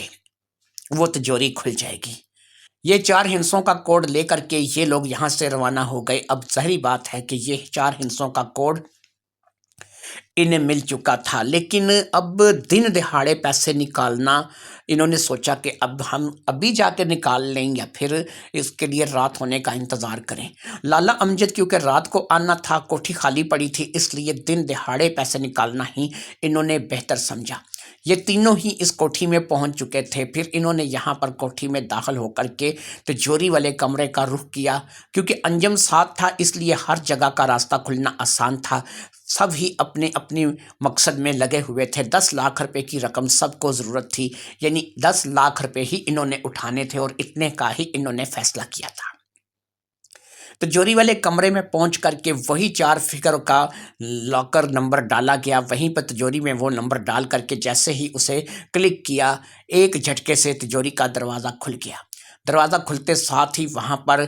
نوٹوں کے ڈھیر لگے ہوئے تھے، زیورات کے ڈھیر لگے ہوئے تھے۔ انہوں نے گن گن کر کے وہاں سے پیسے اٹھانے شروع کر دیے۔ 1 لاکھ روپے کی ایک گتھی انہوں نے یہاں پر اٹھا کر کے سائڈ پہ کی اور پھر اسی طریقے سے انہوں نے 10 دستیاں باہر نکال لی، یعنی 10 لاکھ روپے۔ انہوں نے ایک چھوٹے سے بیگ میں اس رقم کو منتقل کیا اور 10 لاکھ روپے کی رقم انہوں نے وہاں پہ ڈال دی۔ دوبارہ انہوں نے تجوری کو لاک کیا اور پھر یہ اس کوٹھی سے باہر نکل آئے۔ کوٹھی کو دوبارہ سے بند کر دیا گیا تھا۔ انجم، کامران اور عرفان تینوں ہی اب اس کوٹھی سے باہر نکل چکے تھے، لہٰذا اب انہوں نے ایک ہی طرف کا رخ کرنا تھا۔ انہوں نے جگو دادا کے پاس جانا تھا، اپنی تصویریں لینی تھی اور یہ پیسے ادا کرنے تھے۔ ان لوگوں نے یہی سوچا تھا کہ یہ جگو دادا کے ڈیرے پر جائیں گے اور یہ پیسے اس کو دے کر کے اس سے اپنی تصویریں لے آئیں گے۔ اس کی مہلت کو ابھی بہت دن پڑے تھے، لہٰذا انہوں نے اس بات کا انتظام کر لیا تھا اور آج کے بعد انہوں نے توبہ کر لی تھی کہ وہ کبھی بھی جگو دادا کی بیٹھک پر پاؤں نہیں رکھیں گے۔ لہٰذا یہ اس روز دوپہر کے ٹائم ہی جگو دادا کے پاس پہنچ گئے تھے۔ پھر انہوں نے جگو دادا کو وہ رقم واپس کی۔ جگو دادا اس رقم کو دیکھ کر کے واقعی خوش ہو گیا تھا اور اس نے کہا تھا کہ ٹھیک ہے، میں گنڈا ضرور ہوں لیکن اپنی زبان کا پکا ہوں، جیسا میں نے آپ لوگوں کو کہا تھا یہ تصویریں میں تم لوگوں کے سامنے ان کو پھاڑ دیتا ہوں۔ پھر اس نے واقعی ان کے سامنے ان تصویروں کے ٹکڑے ٹکڑے کر دیے اور ان تصویروں کو ٹکڑے ٹکڑے کر کے اس نے باقاعدہ ان کو ان کے سامنے جو ہے وہ گٹر میں بہا دیا۔ نالی میں پھینک دینا گٹر میں بہا دینے کے برابر ہی تھا، لہٰذا اب اس نے کہا کہ تم تینوں آزاد ہو اور اب تم اپنی مرضی کی زندگی جی سکتے ہو۔ 10 لاکھ روپے اس نے لے لیے تھے، لہٰذا اس نے اب ان تینوں کو رخصت کر دیا۔ اس کو پتا تھا کہ یہ تینوں بڑے گھر کی اولادیں ہیں، اس لیے 10 لاکھ روپے کسی نہ کسی طور پر اکٹھی کر لیں گے، لہٰذا اس نے یہ نہیں پوچھا تھا کہ ان 10 لاکھ کو اکٹھا کرنے کے لیے تم نے کیا کیا ہے یا اس کے لیے تم نے کون کون سے پاپڑ بیلے ہیں۔ اب ظاہری بات ہے کہ وہ پاپڑ جو انہوں نے بیلے تھے وہ ان کو خود ہی پتہ تھے اور اسی طریقے سے دوپہر سے اب یہ رات ہونے کا انتظار کرنے لگے، کیونکہ اب ان کا من تھا کہ جیسے ہی رات ہوگی ہم آنٹی تبسم کو گودام سے نکال کر کے ان کے گھر چھوڑ دیں گے۔ اب انہوں نے یہ بھی فیصلہ کیا تھا کہ ہم اسے بے ہوش نہیں کریں گے، اپنے نقاب ہم لوگ پہنے رکھیں گے، اپنے مکھوٹوں میں رہیں گے اور نوید سے ایک مرتبہ پھر اس کی سزوکی مانگیں گے اور اس سزوکی میں بٹھا کر کے آنٹی تبسم کو ہم لوگ اتار دیں گے۔ صرف اتنا کریں گے کہ جب ان کو گودام سے نکالیں گے تو ان کی آنکھوں پر پٹی باندھیں گے اور پھر جب وہ سزوکی کے اندر بیٹھ جائیں گی تو وہ پٹی ہٹا دیں گے اور جب وہ وہاں پر اپنی کوٹھی کے قریب جا کر کے اتریں گی تو ایک دفعہ پھر ان کی آنکھوں کے اوپر پٹی باندھ کر کے ان کو وہاں چھوڑ دیں گے اور ان کو کہیں گے کہ جب تک ہم لوگ نہ کہیں تم نے پٹی نہیں کھولنی۔ پھر اسی طریقے سے ہم وہاں سے دور ہو جائیں گے اور جتنی دیر تک وہ ہماری بات کو سمجھیں گی اور اپنی آنکھوں سے پٹی ہٹائیں گی، ہماری سزوکی ان کی نظروں میں آئے بغیر وہاں سے نکل چکی ہوگی، کیونکہ نہیں چاہتے تھے کہ وہ سزوکی کو دیکھیں اور اس سزوکی کو کل کو پہچانیں۔ ویسے تو ایسی ہزاروں یا سینکڑوں سزوکیاں اس سے شہر میں چلتی تھیں، لیکن ظاہری بات ہے نمبر سے تو پہچانا جا سکتا تھا، لہٰذا وہ نمبر نہیں چاہتے تھے کہ آنٹی تبسم دیکھے، باقی اسی لیے وہ آنکھوں پر پٹی باندھنے والا کام کرنا چاہ رہے تھے کہ پٹی باندھ کر کے بٹھائیں گے اور پٹی باندھ کر کے اتاریں گے، جب تک وہ پٹی اتار کر کے ارد گرد کے ماحول کو دیکھنے کے قابل ہوں گی اس وقت تک ہم سزوکی وہاں سے لے کر کے بھاگ چکے ہوں گے۔ لہٰذا انہوں نے اسی بات کا فیصلہ کیا تھا اور آج رات کو انہوں نے اس بات کا مکمل تہیہ کر لیا تھا کہ وہ تبسم آنٹی کو چھوڑ دیں گے، انجم کی والدہ اس کے گھر پہنچ جائے گی اور انجم اس طریقے سے اپنی ماں کو لے کر کے اپنے گھر چلا جائے گا۔ لہٰذا اب تینوں ہی دوست رات ڈلنے کا انتظار کر رہے تھے کہ جیسے ہی رات ڈلے گی وہ اسی کام کو سر انجام دیں گے، لیکن اس روز ایک مصیبت بن گئی۔ سزوکی جو تھی وہ نوید کو ضرورت پڑ گئی اور سزوکی جو ہے وہ ان کو نہ ملی۔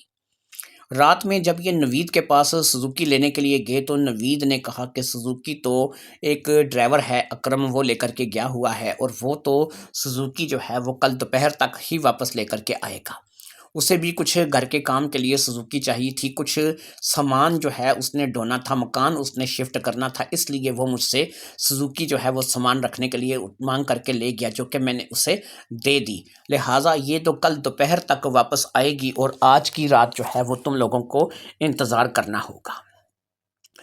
تینوں ہی اب اس بات پر متفق تھے کہ ہم لوگ جو ہے وہ آج کی رات انتظار کر لیتے ہیں، باقی ایک ہی رات کی بات ہے، کل سزوکی آ جائے گی تو ہم لوگ آنٹی تبسم کو گھر چھوڑ دیں گے۔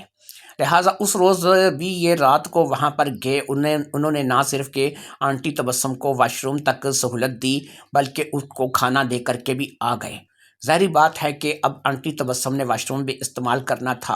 اور یہ تینوں اس روز موجود تھے تو اس نے واش روم جانے کا کہا تھا تو یہ اسے واش روم لے کر کے گئے تھے، تینوں ہی باہر رک گئے تھے اور تینوں اس بات کا انتظار کرتے رہے تھے کہ اس بے پردہ واش روم میں جس کا پردہ بھی نہیں لگا ہوا تھا وہ خود ہی باہر نکلیں گی تو یہ انہیں لے کر کے دوبارہ وہاں پر جائیں گے۔ انہوں نے دوبارہ انہیں وہاں پر لے جا کر کے گدے کے پاس رکھ دیا تھا۔ انہوں نے ایک سہولت اس کے لیے اور کر دی تھی، اس کا صرف ایک پاؤں ایک لمبی زنجیر کے ساتھ باندھ دیا تھا اور اس کا صرف ہاتھ بھی کھول دیا تھا، صرف ایک پاؤں تھا جو کہ اب کڑی لگا ہوا تھا اور اس کڑی کے ساتھ اسے باندھا ہوا تھا۔ اس کڑی کے ساتھ وہ واش روم تک خود جا سکتی تھی، خود آ سکتی تھی، لہٰذا بازو بھی کھول دیے گئے تھے اور دوسرا پاؤں بھی کھول دیا گیا تھا۔ اب صرف ایک پاؤں تھا جو کہ کڑی لگا ہوا تھا اور اس تک وہ واش روم تک بڑی آسانی سے جا سکتی تھی۔ یہ اس لیے کیا گیا تھا کہ اگر ان کی غیر موجودگی میں پیشاب کی حاجت ہو تو کیا وہ دوبارہ وہاں پر آتے رہیں گے یا پھر وہ خود بھی پیشاب کرنے جا سکے گی۔ وہ کڑی اتنی لمبی ہو چکی تھی کہ اب وہ واش روم تک چلی جاتی تھی اور واش روم سے واپس آ جاتی تھی، لہٰذا اتنی لمبی کڑی کافی تھی۔ باقی انہیں پتہ تھا کہ آنٹی تبسم میں وہ ہمت حوصلہ نہیں ہے کہ وہ لڑ سکیں یا پھر باقی انہوں نے پیسے ادا کر دیے تھے تو انہوں نے آنٹی تبسم کو بتا دیا تھا کہ ایسا ہے کہ جس سواری پر ہم لوگوں نے آپ کو لے کر کے جانا تھا وہ سواری آج ہمیں نہیں ملی ہے، اسی سواری پر ہم آپ کو لے کر کے آئے تھے، لہٰذا وہ سواری شہر سے باہر گئی ہوئی ہے، کل تک وہ سواری آ جائے گی تو ہم آپ کو یہاں سے لے کر کے چلے جائیں گے، اس لیے امید ہے کہ یہ ایک رات آخری آپ کی یہاں پر رات ہوگی اور اس کے بعد کل کا سورج جو ہے وہ آپ کے لیے جو ہے آزادی کا باعث ہوگا۔ انہوں نے یہ بھی بتایا تھا کہ جیسا کہ ہم نے آپ سے وعدہ کیا تھا، ہم نے 10 لاکھ روپے کے علاوہ کوئی رقم یہاں سے نہیں نکالی ہے، ہماری تینوں کی یہاں پر موجودگی اور آپ کو رہا کرنے کی کوشش یہ اس بات کا ثبوت ہے کہ ہم نے جو وعدہ کیا ہے وہ ہم نے پورا کیا ہے۔ لہٰذا عرفان ہی تھا جو کہ یہ باتیں کر رہا تھا، کامران اور انجم تو صرف ہاں میں ہاں ملاتے تھے اور وہ بھی بنا بولے۔ اس روز رات کو یہ لوگ کھانا وغیرہ کھلا کر کے اور باقی سارے انتظامات مکمل کرنے کے بعد وہاں سے رخصت ہو چکے تھے۔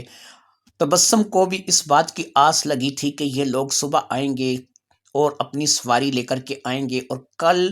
دوپہر تک انہوں نے کہا تھا سواری آ جائے گی تو ہو سکتا ہے کہ کل دوپہر کو نہ صحیح لیکن کل رات کو یہ اپنے گھر پہنچ جائے۔ اسے 10 لاکھ روپے کا کچھ افسوس نہیں تھا، یہ اس کے لیے ایک معمولی رقم تھی۔ اسے بھی اس بات کا اندازہ ہو گیا تھا کہ جیسے یہ لوگ واپس آئے ہیں تو یہ لوگ جو کہہ رہے ہیں یہ واقعی یہ بات درست ہوگی کہ 10 لاکھ روپے کی رقم ہی انہوں نے وہاں سے لی ہوگی اور تجوری کو انہوں نے کھول کر کے اتنی رقم ہی انہوں نے وہاں سے نکالی ہوگی۔ رات کے تقریباً 11:30 بجے کا ٹائم تھا۔ تبسم سونے کی کوشش کر رہی تھی، اگرچہ یہ پنکھا بہت اچھا تھا، اور پنکھا تو اچھا تھا کیا، یہ جگہ بھی کافی ٹھنڈی تھی، یعنی یہاں پر گرمی نہیں تھی۔ یہ کیونکہ زیر زمین کوئی جگہ تھی جہاں پر یہ گودام بنایا گیا تھا، اس لیے ویسے بھی یہاں پر ٹھنڈک تھی، اور اس پنکھے کی موجودگی میں اس سے واقعی میں یہاں پر ایک پرسکون نیند آتی تھی۔ وہ اس جگہ اگرچہ قید تھی لیکن وہ اپنے گھر کی نسبت یہاں پر زیادہ پرسکون سوتی تھی، اس کی نیند یہاں پر زیادہ اچھی پوری ہوتی تھی۔ یہ 11:30 بجے کا ٹائم تھا کہ اسے ایسا لگا کہ گودام کا دروازہ کھلا ہے۔ جیسے ہی گودام کا دروازہ کھلا ہے، شاید اس نے سوچا کہ گاڑی آ گئی ہوگی، ان لوگوں کو گاڑی مل گئی ہے، وہ لوگ واپس آئے ہیں اور اب وہ مجھے یہاں سے گاڑی میں ڈال کر کے لے جائیں گے اور پھر میں اب آج کی رات ہی آزاد ہو جاؤں گی۔ لیکن اس نے دیکھا کہ آنے والا ان میں سے صرف ایک ہی لڑکا تھا، 2 نہیں تھے، 3 نہیں تھے، ایک لڑکا تھا جو کہ آیا تھا۔ اس لڑکے کے چہرے پر نقاب تھا اور ایسا ہی نقاب باقی دونوں بھی پہنتے تھے، تینوں کے مکھوٹے بالکل ایک جیسے تھے، تینوں کو صرف وہ اس طریقے سے پہچان سکتی تھی کہ نقاب ان کے بالکل ایک جیسے تھے، لیکن ان دونوں میں سے صرف ایک بات کرتا تھا، باقی 2 اس سے بات نہیں کرتے تھے۔ لہٰذا آنے والا پتہ نہیں اب کون تھا، بات کرنے والا تھا یا وہ تھے کہ جو بات نہیں کرتے تھے۔ بہرحال ان تینوں کے لباس بھی ایک جیسے تھے، ان تینوں نے شوز بھی ایک جیسے پہن رکھے ہوتے تھے، صرف ایک ہی لڑکا تھا جو کہ آگے ہو کے بات کرتا تھا۔ تبسم کو یہ بھی اندازہ تھا کہ وہ کوئی ینگ لڑکا ہے، اتنی زیادہ عمر کا نہیں ہے، کیونکہ اس کی آواز جو تھی وہ باقاعدہ جو ہے لڑکوں والی تھی، نہ کہ اس کی آواز کسی آدمی کی طرح تھی۔ یہ آنے والا لڑکا جو بھی تھا، بہرحال یہ آ کر کے تبسم کے سامنے کھڑا ہو گیا تھا۔ تبسم کا صرف اس وقت ایک پاؤں تھا جو کہ کڑی کے اندر بندھا ہوا تھا، اور تبسم کے دونوں ہاتھ بھی آزاد تھے اور ایک پاؤں بھی اب اس کا آزاد تھا۔ وہ باقاعدہ یہاں اس بیڈ کے اوپر جو کہ ایک گدا سا تھا، اس کو زمین کے اوپر ہی لگا کر کے دیا ہوا تھا، وہ اس وقت تقریباً دیوار کے ساتھ ٹیک لگائے بیٹھی تھی۔ وہ شاید اس بات کی منتظر تھی کہ آنے والا اس کے ساتھ کچھ گفتگو کرے گا یا اس سے کسی بات کی آفر کرے گا یا اسے بتائے گا کہ گاڑی کا انتظام ہوا ہے یا نہیں ہوا ہے، لیکن آنے والا ایسی کوئی بھی بات نہیں کر رہا تھا، وہ ایک ٹک اسے گورے جا رہا تھا۔ خیر تبسم نے اسے خود مخاطب کیا کہ کیا بات ہے، اس وقت تم رات کو 11:30 بجے یہاں آئے ہو، کیا گاڑی کا انتظام ہو گیا ہے؟ کیا تم لوگ مجھے لینے کے لیے آئے ہو؟ کیا تم لوگ مجھے آزاد کرنے لگے ہو یا پھر کوئی اور بات ہے؟ لیکن آنے والا بالکل خاموش رہا، اس نے کسی بات کا جواب نہیں دیا۔ وہ تو اس طریقے سے گور کر اسے دیکھ رہا تھا کہ اسے اپنے آپ میں شرم سے آنے لگی، یہ اپنے اندر ہی سمٹنے لگی۔ اسے آنے والی کی نیت میں کچھ فطور نظر آ رہا تھا، آنے والی کی نگاہ اس کے لیے کچھ زیادہ اچھی نہیں معلوم ہو رہی تھی۔ اسے ایسا لگ رہا تھا کہ جو بھی آیا ہے وہ اس کے لیے اچھی نیت لے کر کے نہیں آیا ہے۔ ایک عورت کو زیادہ دیر نہیں لگتی کسی کی نیت کو سمجھنے میں، اس لیے اس نے اس کی نیت کو سمجھ لیا تھا، لہٰذا اس نے کہا کہ تم یہاں سے بہتر ہے کہ چلے جاؤ اور صبح اپنے دوستوں کے ساتھ آنا۔ لیکن اس نے کوئی جواب نہیں دیا۔ اب وہ آگے بڑھنے لگا تھا اور اس کا آگے بڑھنے کا انداز یہی تھا کہ وہ اس کے لیے کچھ زیادہ مفید نہیں ہے۔ لیکن ایک عورت جو کہ ایک پاؤں پہلے ہی جس کا کڑی میں بندھا ہوا تھا اور دوسرا پاؤں اس کا آزاد تھا، دونوں ہاتھ آزاد تھے، ظاہری بات ہے کہ وہ کہاں جا سکتی تھی، کتنا پھڑپھڑا سکتی تھی، اپنے آپ کو کتنا بچا سکتی تھی۔ تھوڑی بہت کوشش تو ظاہری بات ہے کہ اس نے کی، لیکن ظاہری بات ہے کہ اس کا بچنا ناممکن تھا، اور وہی کچھ ہوا کہ وہ اپنے آپ کو بچا نہیں پائی۔ وہ شخص تھوڑی دیر بعد وہاں سے اٹھ گیا اور پھر اس کے بعد وہ اس گودام سے باہر نکل گیا۔ وہ گودام سے باہر جا چکا تھا اور تبسم حیرت زدہ انداز میں وہاں پر بیٹھی تھی۔ ابھی تھوڑی ہی دیر میں ایک ایسا حادثہ ہو چکا تھا کہ جو اس کی سمجھ میں نہیں آ رہا تھا، اسے نہیں پتہ لگ رہا تھا کہ یہ کیا ہو چکا ہے، یہ کیا ہوا ہے۔ ایک چیز تھی جو کہ اس نے محسوس کی تھی، اور اس چیز کو محسوس کرنے کے بعد تو اس کے من کے اندر جو ہے وہ دھماکے ہو رہے تھے، اس کا سر تھا جو کہ اب پھٹا جا رہا تھا، اسے سمجھ نہیں آ رہی تھی کہ وہ کیا کرے کیا نہ کرے۔ بہرحال وہ پھر سے سونے کی لیٹنے کی کوشش کرنے لگی، کیونکہ اب اسے امید کی آ رہی تھی، نیند آ رہی تھی، اور پھر وہ تھوڑی ہی دیر میں سو گئی۔ اگلی صبح وہ تینوں لڑکے ناشتہ لے کر کے آئے تھے۔ ان کے ہاؤ بھاؤ اور ان کی باتوں سے بالکل معلوم نہیں ہو رہا تھا کہ ان تینوں میں سے کوئی رات میں یہاں آیا تھا۔ لہٰذا تبسم نے خود ہی اس بات کا فیصلہ کر لیا کہ وہ خود یہ بات کرے گی۔ لہٰذا اس نے ان کا جو سربراہ آگے بڑھ کر کے ان سے تبسم سے بات کرتا تھا، اس سے کہا تھا کہ تم تینوں میں سے رات میں یہاں کوئی آیا تھا، اور جو بھی آیا تھا وہ کچھ اچھی نیت سے نہیں آیا تھا۔ اس کے بعد اس نے اپنے ساتھ گزرنے والے واقعات کو بتا دیا۔ تینوں ایک دوسرے کی شکل دیکھنے لگے، لیکن تینوں ہی اس بات سے انکاری تھے کہ کوئی بھی ان میں سے یہاں پر آیا ہو۔ کوئی چوتھا نہیں تھا کہ جو یہاں پر آ سکتا تھا۔ ہاں، اگر آنا چاہتا تو نوید آ سکتا تھا، کیونکہ یہ اس کا گودام تھا، لیکن نوید اگر آتا تو وہ ایسا ہی لباس اور ایسا مکھوٹا پہن کے کیوں آتا، کیونکہ وہ تو کسی بھی بات سے واقف ہی نہیں تھا، اسے تو ان باتوں کی خبر ہی نہیں تھی۔ بہرحال تبسم کو ناشتہ دیا گیا، اور سربراہ جو کہ آگے بڑھ کے بات کر رہا تھا، اس نے کہا کہ ایسا ممکن نہیں ہے کہ ہم میں سے کوئی آیا ہو، لیکن اگر رات میں کوئی آیا ہے تو یقین کریں کہ ہم تینوں میں سے نہیں ہو سکتا۔ لیکن سوال تو یہی ہے کہ چوتھا کوئی ایسا ہے نہیں کہ جو اس بات کو جانتا ہو کہ آپ یہاں پر موجود ہیں۔ لیکن جو بھی ہے، وہ جیسا بھی ہے آپ کا مجرم ہے، ہم اس سے تلاش کرنے کی کوشش کریں گے، اور جو بھی سزا ہو سکے گی اس کو دیں گے۔ تینوں ہی اپنی اپنی جگہ شرمندہ تھے، کیونکہ جو کچھ بھی تبسم آنٹی نے بتایا تھا، اس کے بعد ظاہری بات ہے کہ تینوں اپنی اپنی جگہ پر شرمسار تھے۔ کامران نے باقاعدہ تبسم آنٹی کو ایک روز واش روم کے لیے جانے کے لیے اجازت دی تھی، پیشاب کروایا تھا، اور اگر کامران کی نیت میں فطور ہوتا تو وہ روز بھی اس کے لیے کافی تھا۔ اسی طریقے سے عرفان تھا تو وہ بھی جب بھی آیا تھا ان لوگوں کے ساتھ آیا تھا، انجم بھی آیا تھا تو ان لوگوں کے ساتھ ہی آیا تھا۔ یہ کڑی کا فیصلہ بھی ان تینوں نے مل کر ہی کیا تھا کہ اتنی لمبی کر دیتے ہیں کہ واش روم تک آسانی سے جا سکیں۔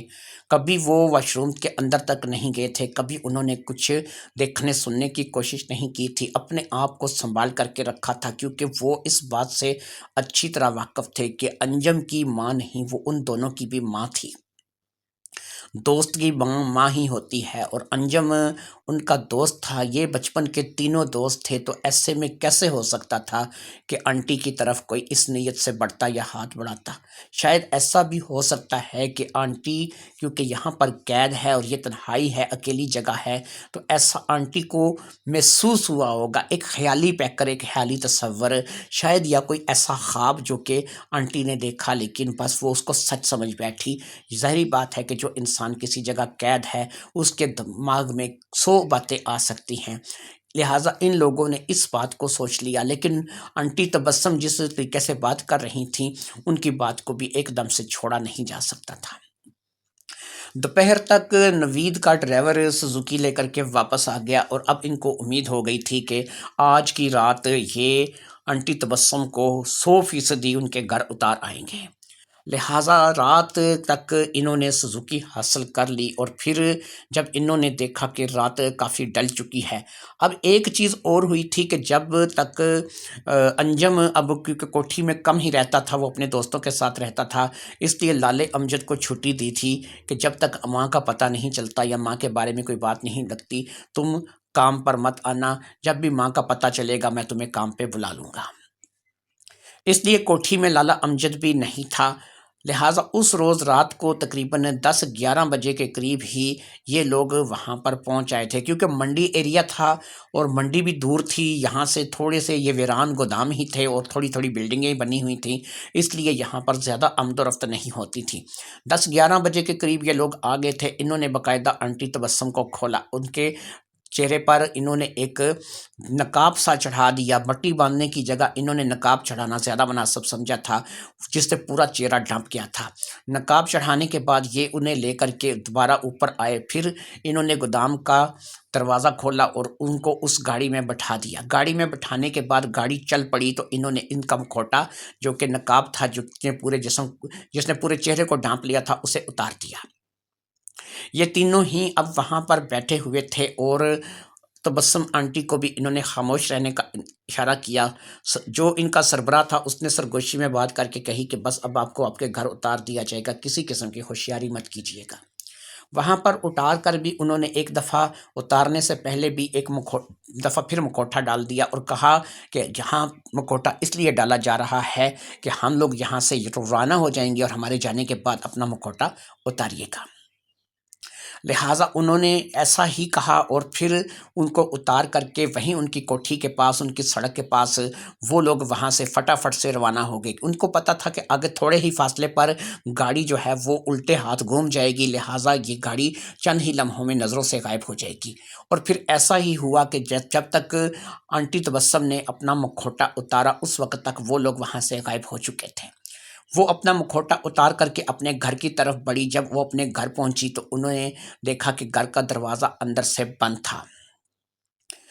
اندر سے بند دروازہ ہونے کا مطلب یہی تھا کہ انجم گھر پہ ہوگا، لہٰذا انہوں نے دروازے کی بیل بجانی شروع کر دی۔ تھوڑی ہی دیر میں اندر سے انجم نے آ کر کے دروازہ کھولا۔ وہ اپنی ماں کو دیکھ کر کے خوش ہو گیا، وہ فٹافٹ سے اپنی ماں سے لپٹ گیا۔ جو کتا رکھا ہوا تھا جرمن شیفرڈ، وہ بھی آ کر کے اپنی مالکن کے قدموں میں لوٹ پوٹ ہونے لگا اور اس طریقے سے تبسم اپنے گھر میں داخل ہو گئی انجم کے ساتھ۔ انجم نے کیا کیا تھا کہ جیسے ہی گاڑی موڑ کر کے نظروں سے اوجھل ہوئی تھی، وہ گاڑی سے چھلانگ لگا کے اتر آیا تھا۔ اس کا بھی ایک سسٹم تھا کہ وہ اپنی کوٹھی میں بھی پچھلی دیوار سے داخل ہو سکتا تھا، لہٰذا وہ فٹافٹ سے بھاگ کر کے اپنی کوٹھی کی پچھلی دیوار پر پہنچا تھا۔ اندر سے کنڈی تو ویسے ہی ان لوگوں نے پہلے ہی لگا رکھی تھی، لہٰذا وہ اس دیوار سے پھلانگ کر کے اندر گیا تھا اور جب اس کی ماں نے دروازے کی بیل بجائی تھی تو اس نے اندر سے آ کر کے کنڈی کھول دی تھی، جس میں یہی ظاہر ہوا تھا کہ وہ اندر سے اٹھ کر کے آیا ہے۔ کتا ظاہری بات ہے کہ لان میں ہی کھیل رہا تھا، جو کہ وہیں پہ آ گیا تھا۔ کتے کی تو بہرحال دیکھ بھال انجم کر رہا تھا، اس لیے کتے کو کسی قسم کی پریشانی نہیں تھی۔ انجم ماں کو ساتھ لے کر کے کمرے تک آ گیا اور پھر اسی طریقے سے ماں سے پوچھنے لگا کہ ماں تم کہاں تھی، مجھے بتاؤ، ہم لوگ تو پریشان ہو گئے تھے، میں فلاں کو فون کرتا ہوں، میں فلاں سے رابطہ کرتا ہوں، مجھے کامران کو بتانا ہوگا، مجھے عرفان کو بتانا ہوگا، ان کی فیملیاں آئی تھیں، ہم لوگ تو پولیس کو رابطہ کرنا چاہتے تھے، لیکن ان لوگوں نے کہا کہ پولیس کو رابطہ مت کرنا، کیونکہ اگر پولیس کو رابطہ کیا تو ہو سکتا ہے اس کو نقصان پہنچا سکیں، یہ کر سکیں، وہ کر سکیں۔ تبسم کو یہ اسی طریقے سے بتایا جا رہا تھا، باقاعدہ اس کے سر پر ابھی بھی چوٹ موجود تھی، جو کہ اس نے بتایا کہ اس روز جو لوگ لے کر کے گئے تھے انہوں نے اس سے مارا تھا اور یہ سر کے اوپر چوٹ جو تھی وہ اس وجہ سے آئی تھی۔ ساری بات کو تبسم نے نہ صرف کہ سن لیا تھا بلکہ اچھے طریقے سے سمجھ بھی لیا تھا۔ اب اس نے کہا کہ ٹھیک ہے، تم اب سب اپنے دوستوں کو یا ان کی فیملیز کو صبح اطلاع کر دینا، رات ہو چکی ہے، تم بھی سو جاؤ اور میں بھی سوتی ہوں۔ لہٰذا اب انجم اپنے کمرے میں جا کر کے سو گیا اور تبسم اپنے کمرے میں آ کر کے سو گئی۔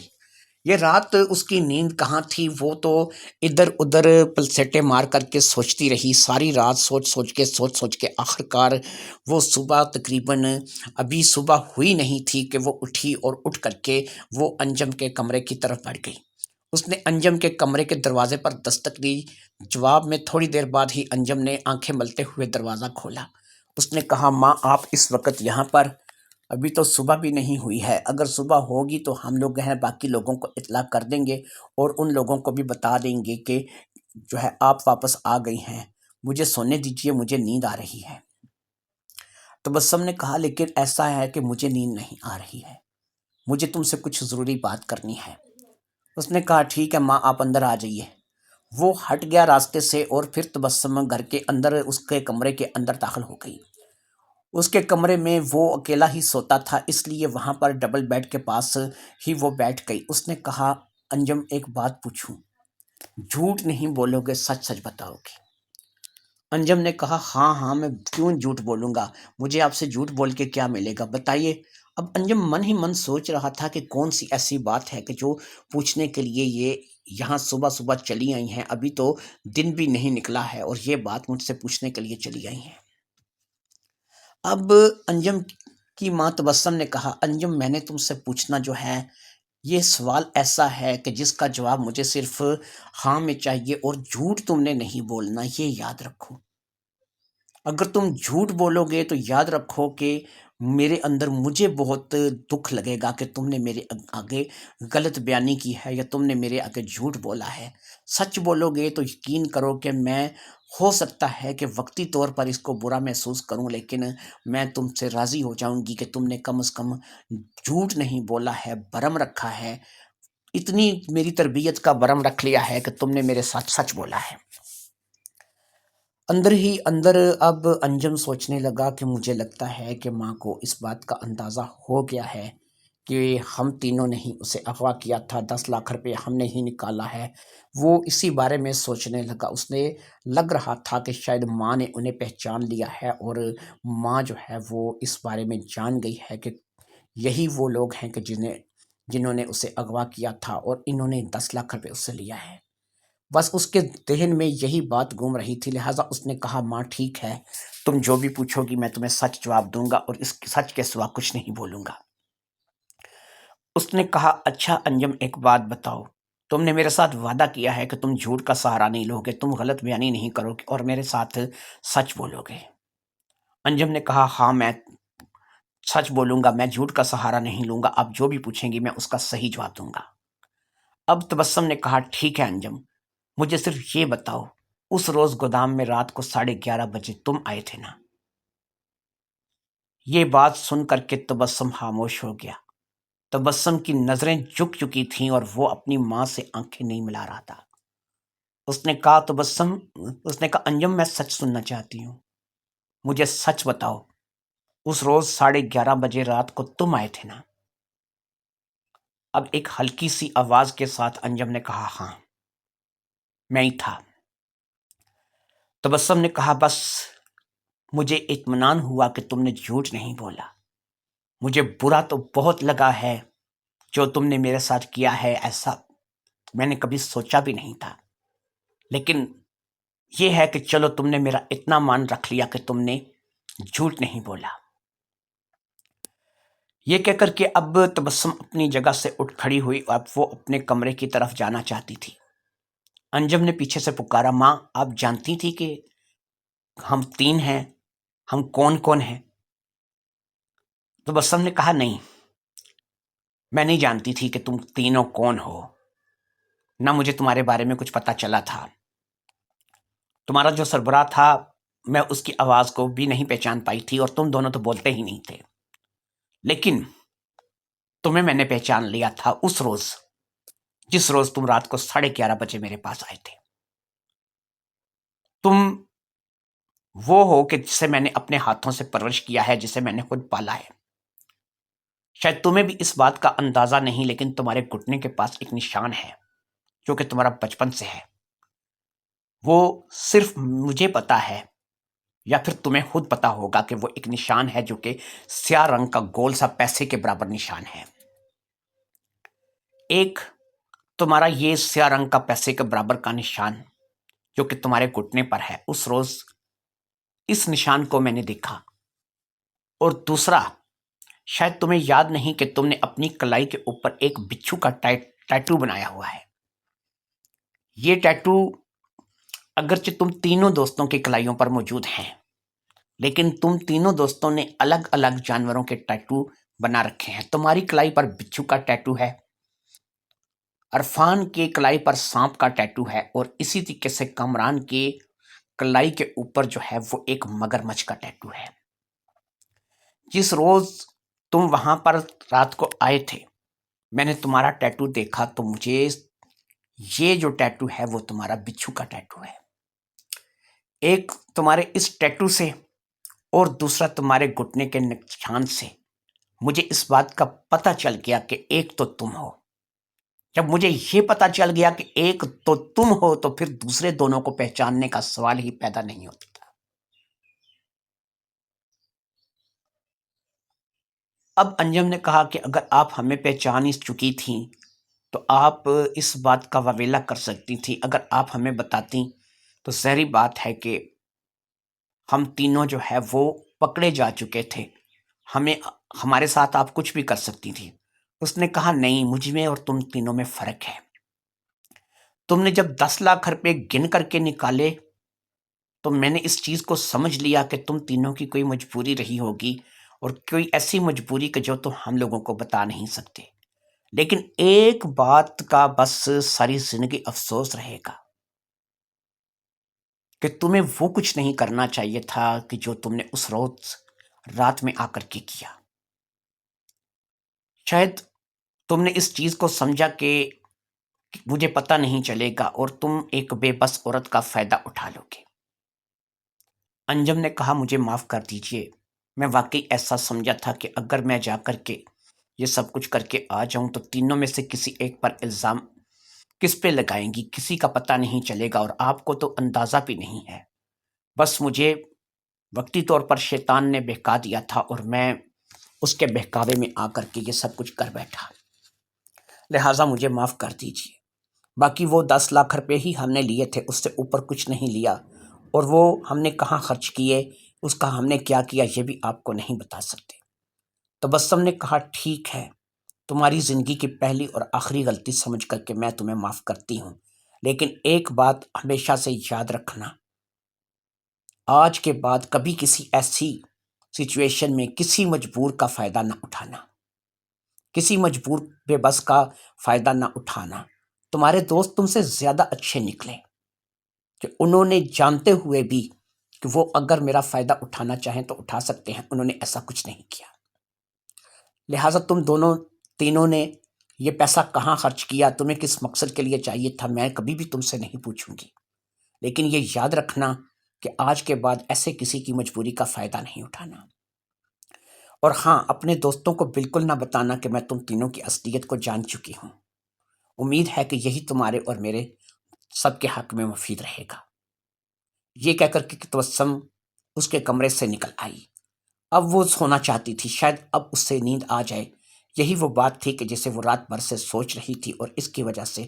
اس کی نیند اڑ چکی تھی، شاید اب وہ نیند آ جائے۔